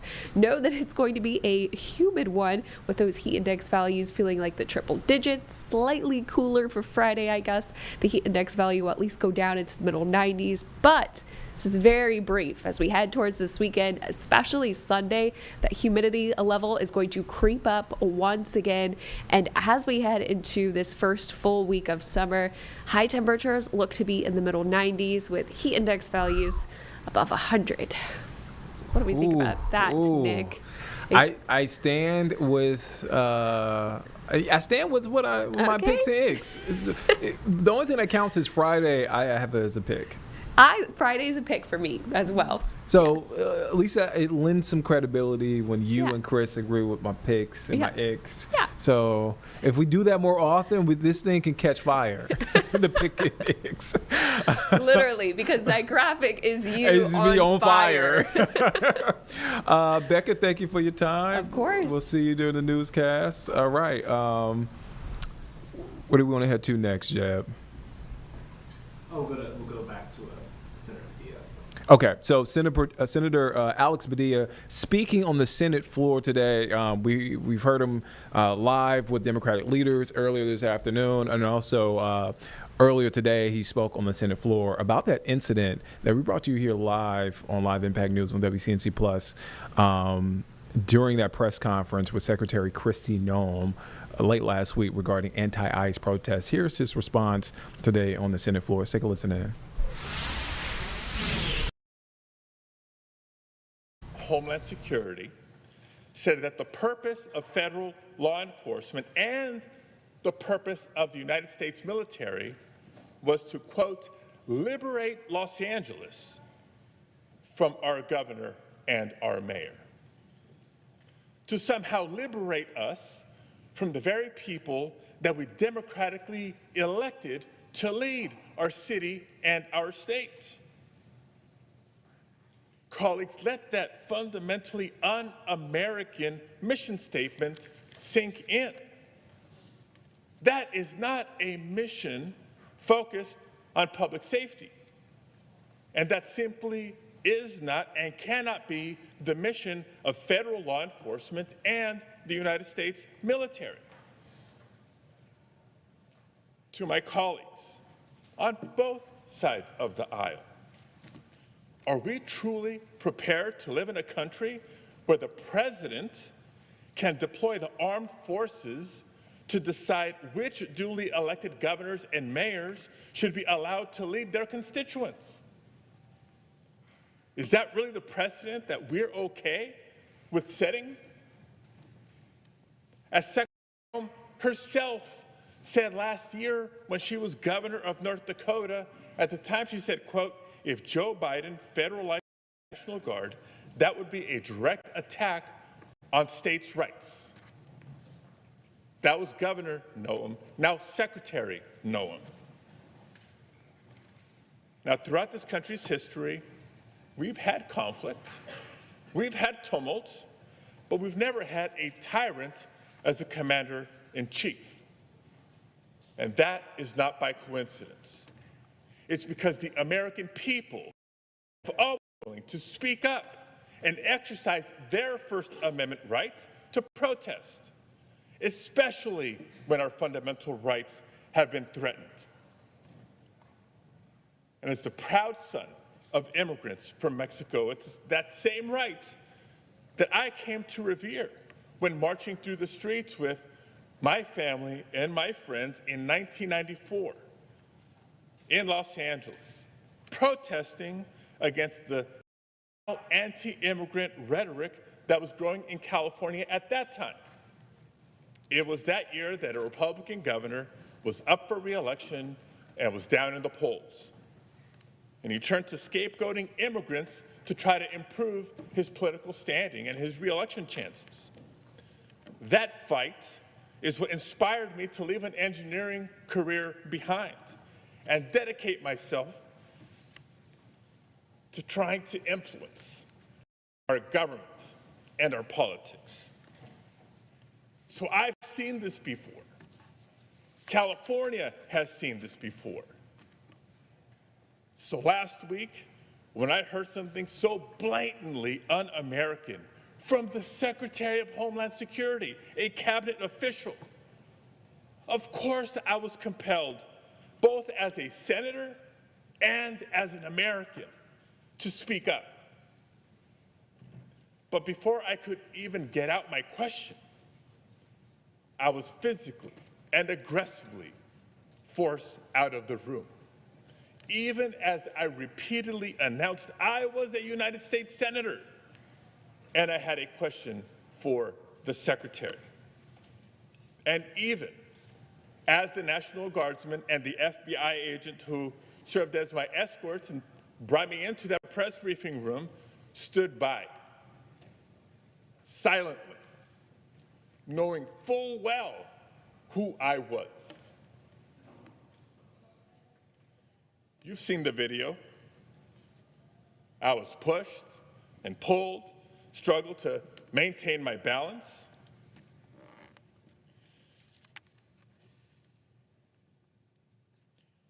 I was forced to the ground, first on my knees, and then flat on my chest. And as I was handcuffed and marched down a hallway, repeatedly asking, why am I being detained? Not once did they tell me why. I pray you never have a moment like this. But I will tell you, in that moment, a lot of questions came to my mind. First of all, where are they taking me? Because I know I'm not just being escorted out of the building.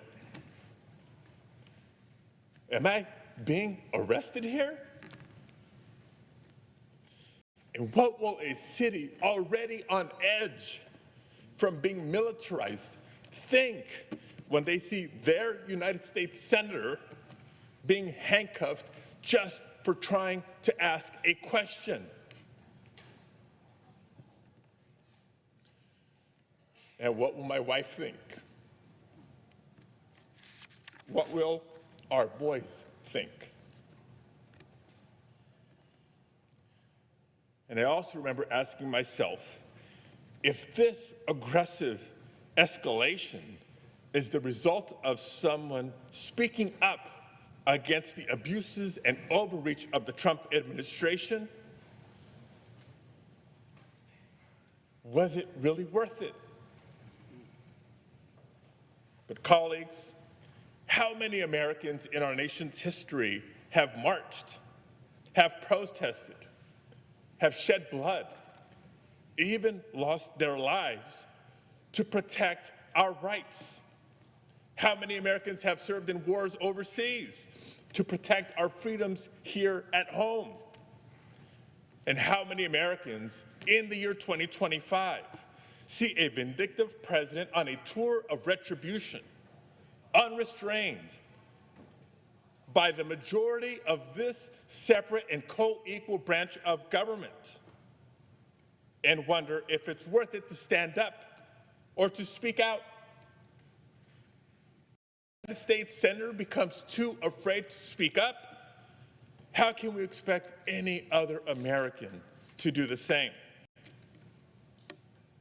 And colleagues, you know me. I can't think of a person who would describe me as a flamethrower. I try to be respectful. I try to be considerate to every member of this body, regardless of our political differences.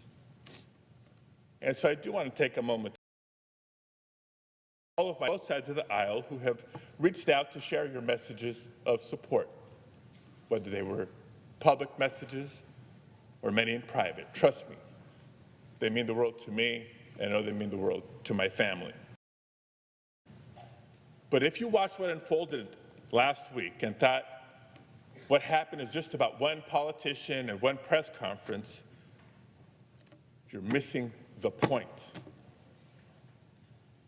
If that is what the administration is willing to do to a United States senator for having the authority to simply ask a question, imagine what they'll do to any American who dares to speak up. If what you saw happen can happen when the cameras are on, imagine not only what can happen, but what is happening in so many places where there are no cameras. Colleagues, this isn't about me. In fact, it's not just about immigrant communities or even just the state of California. It's about every single American who values their constitutional rights. It's about anyone who's ever exercised their First Amendment rights, or anyone who's ever disagreed with a president, or anyone who simply values our democracy and wants to keep it. Now, the president will tell you that this is just about undocumented immigrants, about law and order, and about targeting dangerous, violent criminals. If it was just about targeting dangerous, violent criminals, there would be no disagreement, there would be no debate. But we know differently. We don't think, we know differently. Public data released by the administration shows that the majority of immigrants currently in ICE custody have no prior criminal conviction. And new reporting shows that less than 10% of immigrants taken into ICE custody since October have no serious criminal convictions. Less than 10%. But a couple of weeks ago, it seemed that Donald Trump was at the lowest point of his presidency so far. He was drowning in a week of terrible headlines. The American people were finally waking up to the realities of the budget reconciliation bill that will cut health care, nutrition assistance, and good paying clean energy jobs while reducing the tax burden on billionaires. He was losing his tariff wars as the costs for everyday goods were continuing to rise. His promises to end Russia's invasion of Ukraine were falling flat, and he'd been handed loss after loss in federal court. He even had a very public breakup with Elon Musk. This only because we know what happens when the headlines turn on Donald Trump. When Donald Trump is having a bad week, he turns to the same tired playbook he always has.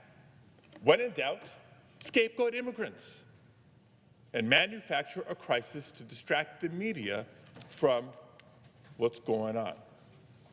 That's the reason ICE raids ramped up in California. And when Californians took to the streets to peacefully protest, he bypassed the governor and federalized the National Guard. And even with their presence over a couple of days, as things began to settle, he escalated even further by sending in the Marines. He wants the spectacle, not just to distract, but to justify his undemocratic crackdowns and his authoritarian power grabs. That's the reason why, even though the vast majority of protests have remained peaceful, what a weekend. That notwithstanding, the president, the vice president, and their allies have continued to call all the protesters out there insurrectionists. Yes, this is the same man who provoked an actual insurrection at our Capitol on January 6th. The same man who incited a violent mob carrying Confederate flags against Congress. The same man who then pardoned the convicted felons who assaulted our brave Capitol police officers. Donald Trump is continuing to test the boundaries of his power, and he's surrounded himself with yes men and underqualified attack dogs, from the DHS secretary to the FBI director to the Secretary of Defense, who will rubber stamp every anti-democratic step he takes. This administration's officials, and maybe not all, but many Republicans in Congress, may choose not to do their job, but they cannot stop me from doing mine. And I refuse to let immigrants be political pawns on his path towards fascism. Again, if you really think this is just about immigrants and immigration, it's time to wake up. What's happening is not just a threat to California, it's a threat to everyone in every state. If Donald Trump can bypass the governor and activate the National Guard to put down protests on immigrant rights, he can do it to suppress your rights too. If he can deploy the Marines to Los Angeles without justification, he can deploy them to your state too. And if he can ignore due process, strip away First Amendment rights, and disappear people to foreign prisons without their day in court, he can do it to you too. Because California is just a test case for the rest of the country. Last week, for many, was a warning shot, but I pray that it also serves as a wake-up call. We've now seen, since Thursday, we've now seen Trump threaten to do the same in other cities run by elected Democrats. He's saying the quiet part out loud. It doesn't matter a Republican or a Democrat or an independent. We all have a responsibility to speak up and to push back before it's too late. So I do encourage people to keep peacefully protesting. There's nothing more patriotic than to peacefully protest for your rights. Because no one's going to liberate Los Angeles but Angelenos. No one will redeem America, but Americans. No one is coming to save us but us. And we know that the cameras are not on in every corner of the country. But if this administration is this afraid of just one senator with a question, colleagues, imagine what the voices of tens of millions of Americans peacefully protesting can do.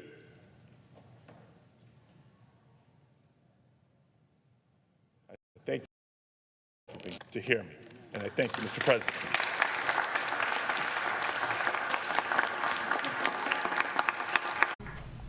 And that was California Senator Alex Padilla speaking after an incident last week at Secretary Kristi Noem's press conference. They were having that press conference in response to the protest, the anti-ICE protest there in downtown Los Angeles.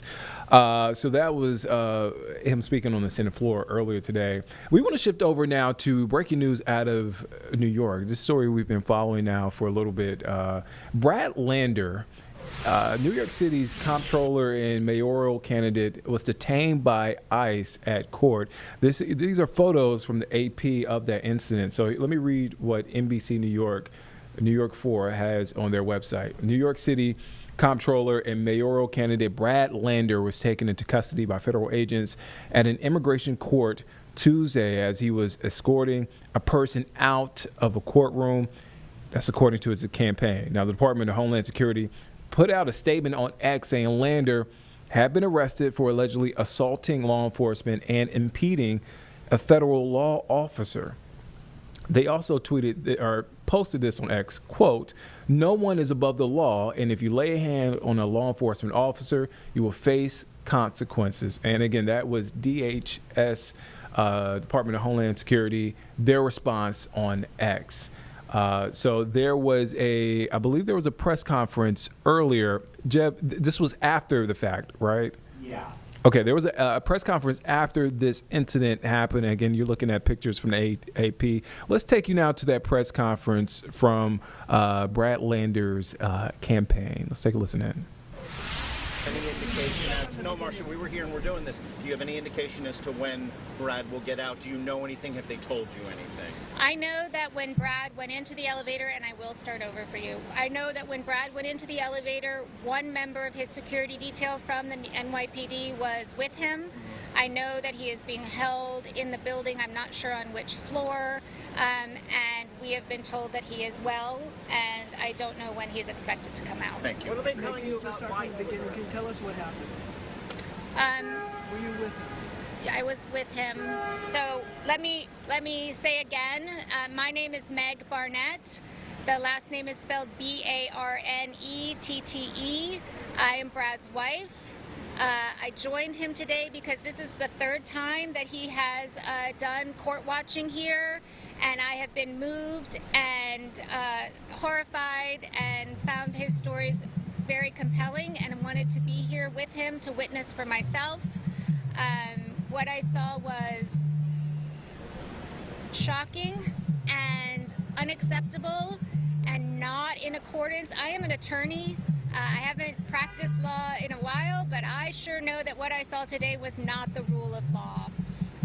That was not due process. I know, and the way people are being treated is absolutely unacceptable in this city, in this country. So what happened exactly?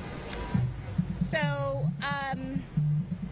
and I guess, but before, I just do want to say again that I am extraordinarily mindful right now of how many privileges Brad and I have. He is being held by ICE and someone else. I know that he is a citywide elected official, that he is a citizen of this country, that he holds a U.S. passport, that he is accompanied by a member of the NYPD right now who has his welfare at interest. Like, I was able to call a friend, a lawyer. I was able to get that because of the means and connections that we have. Nobody else in that building who's facing those situations has that. And that they are I mean, I'm just very, very aware of how I feel right now, having watched Brad be taken away and knowing that he's going to be okay and it's going to be okay. And for all those other families in there, they can't say that. And that's hard. When he was taken away, he was said to the officers, you can't take arresting an American citizen asking for a judicial warrant. What was going on when he said that? Brad requested, we were told, and it was our understanding, that as the officers were taking one of the respondents, that they needed to be able, we were able to ask them their name, their badge number, ask for a judicial warrant, which was evidence of the grounds for the deportation. We asked repeatedly. Brad, the gentleman in question, I don't know the details of his case, but Brad had linked arms with this individual as well as some of the other really very thoughtful, intentional volunteers, many of them who were rabbis, including Brad's rabbi right over here, were surrounding the individual, locking arms. We asked, I was part of the group, and we asked numerous times for the warrant, for their names, for their badge numbers. It was unclear what agency they were from. They're in full uniform, in many cases with a mask pulled up over the bridge of their nose, and so Brad, I assume, was saying, American citizen, I am asking you for the judicial warrant. You do not have grounds to arrest me. So to be clear, the judicial warrant was for the individual, not for the individual, not for Brad. No, we were asking. How did you feel when you saw them arresting your husband and putting him in handcuffs and taking him away? I mean, as I said, it's extraordinarily upsetting, and it is in line with the individual that I know and love, that his values come first and that he will stand up for those values and do what that takes. And that doesn't mean just giving lip service to somebody. That means showing up and being there and doing what you can. What happened with this individual's case that Brad Lander was locking arms with? Was it just dismissed, or? Well, what's happening, again, I do not know the details of that individual's case. But what is happening, what I saw happen repeatedly there, and what I understand from other stories is continued to happen, is that these folks have pending asylum cases. They are told your case is dismissed.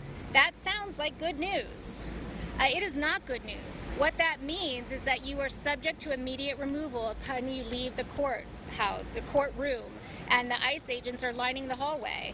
And that is not explained to people. They are told, the people I watched were told that they had a right to appeal, that they had a month in which to do so. They were given a date. They're told by July something you have to appeal. That's what their understanding is. And in some cases, the translation was on Zoom. In another case, I am not sure that the translation was offered in the person's original language. And in any case, the folks did not understand their rights. And so that's why the person was taken. Great. Hey, everyone, we're going to be a little orderly here. I'm going to have give the controller's wife a break. We're going to have the public advocate speak a couple words. Thank you.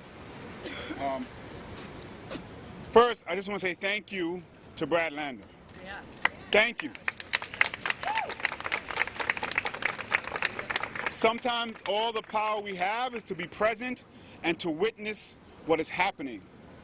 And everyone of any moral character, any moral consciousness, will be thanking Brad Lander for being that witness and using what he could where he was with what he had to try to help someone.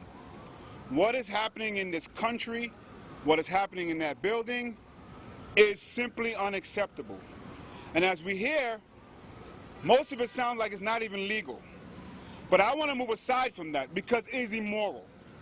And what we have learned is that immoral things, whether or not enshrined in law, needs to be fought back against. We should not just abide by immoral orders from an immoral president. What is happening, they are kidnapping our neighbors off of the street. They are bamboozling them, they are tricking them to tell them to come here and something good will happen. And when they hear the court news, they believe something good has happened. And then they're faced with people in fatigues with masks on their faces and they're taken, having not understood even what just happened legally and what their recourse is. That is something that we all have to stand up against. And I'm so proud. You're watching Live Impact News on WCNC Plus. This is a press conference with Brad Lander's campaign. His wife spoke. He is New York City's comptroller and mayoral candidate. He was detained by ICE at court. We actually got new video in to the Live Impact stream right now. This is video of Lander being arrested. You see this incident caught on cell phone video. We have audio too? Okay. You don't have the authority to arrest U.S. citizens asking for a judicial warrant. Press, we go too. Sorry. Your way. Upstate. Where are you taking him?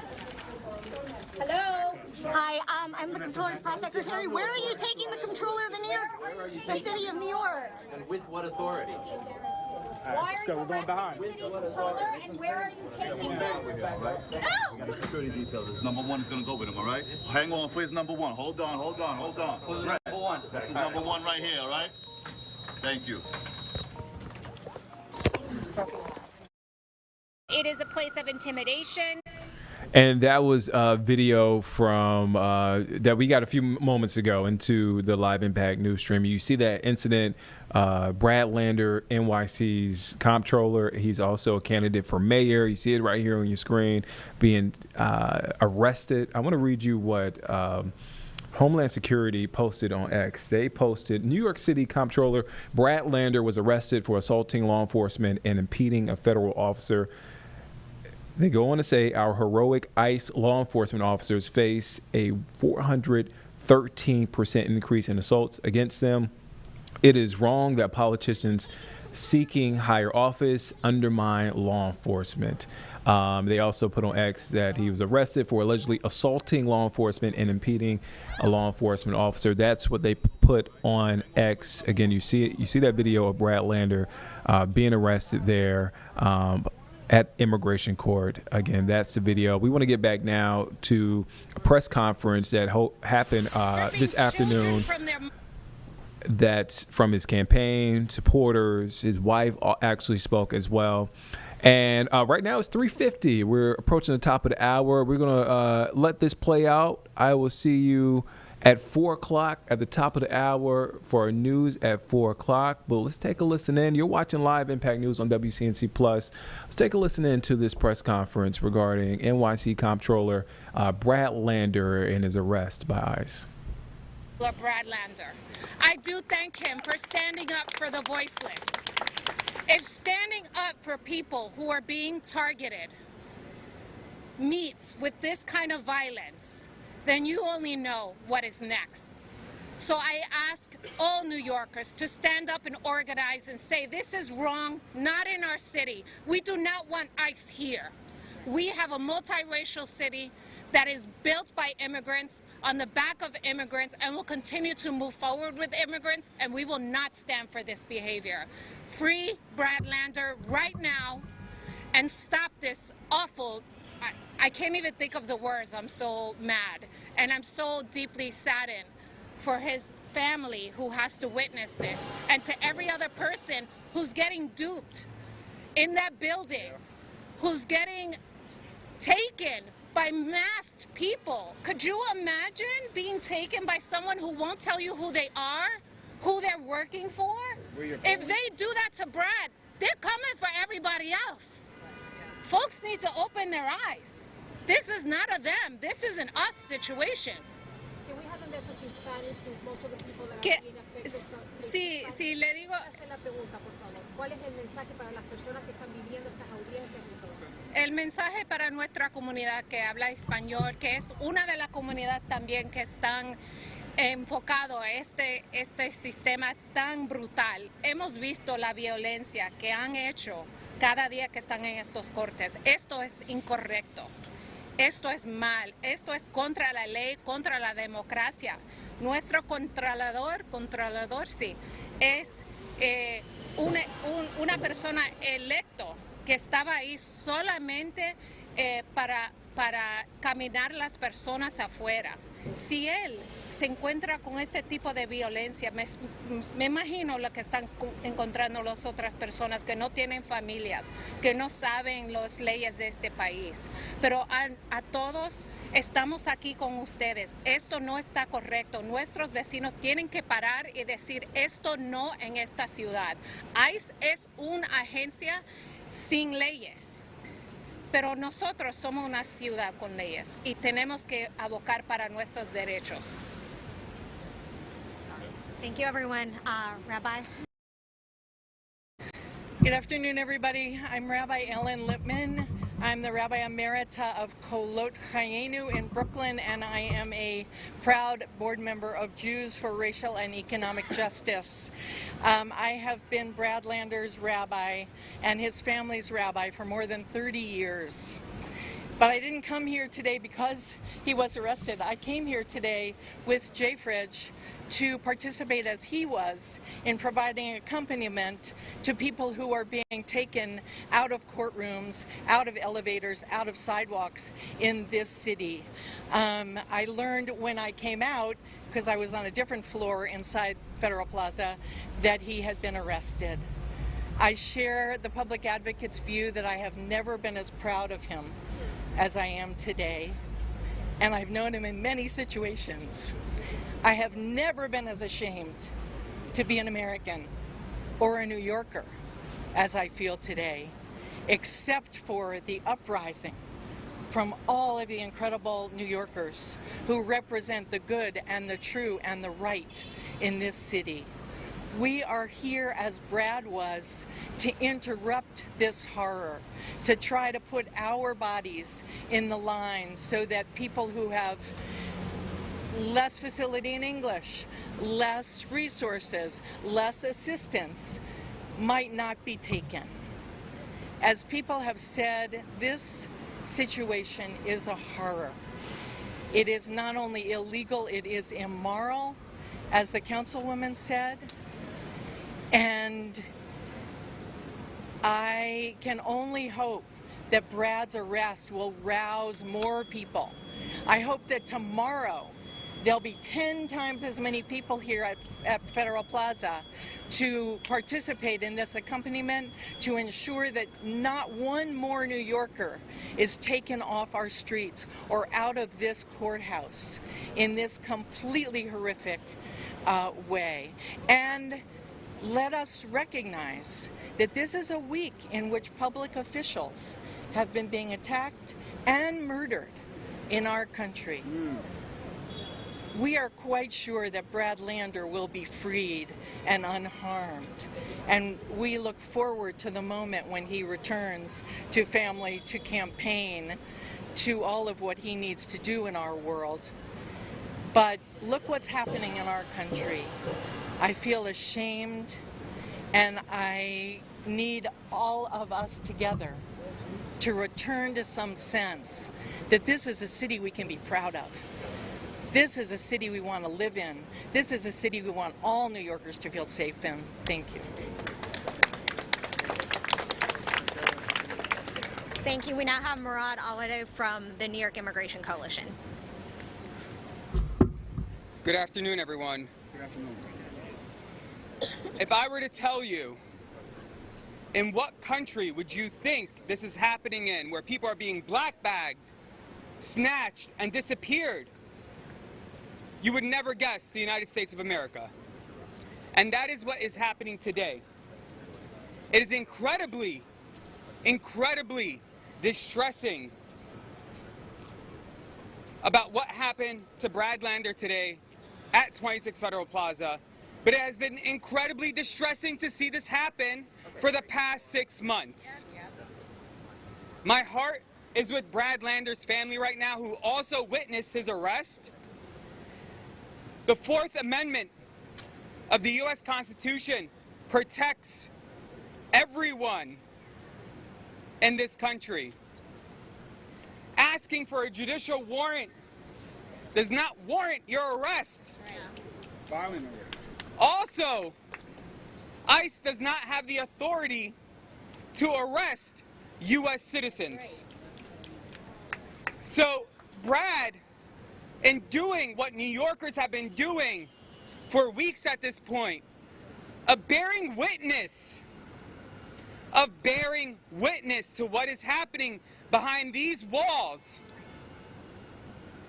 was snatched and arrested for simply asking, do you have a judicial warrant for this arrest?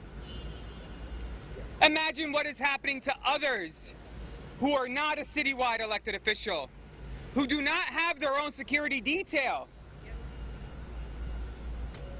This is the moment that we have been worried about and have continuously been worried about. We need every single elected official from the local level, the state level, and the federal level to condemn this horrible regime that continues to separate families, gut our communities day in and day out. Right. They just threatened to do what they have done to LA, to New York City, and other blue cities as they call it. This isn't about safety and security, it never was. It has been about cruelty, and that is their point. We will be here, we will continue to fight, we will continue to demand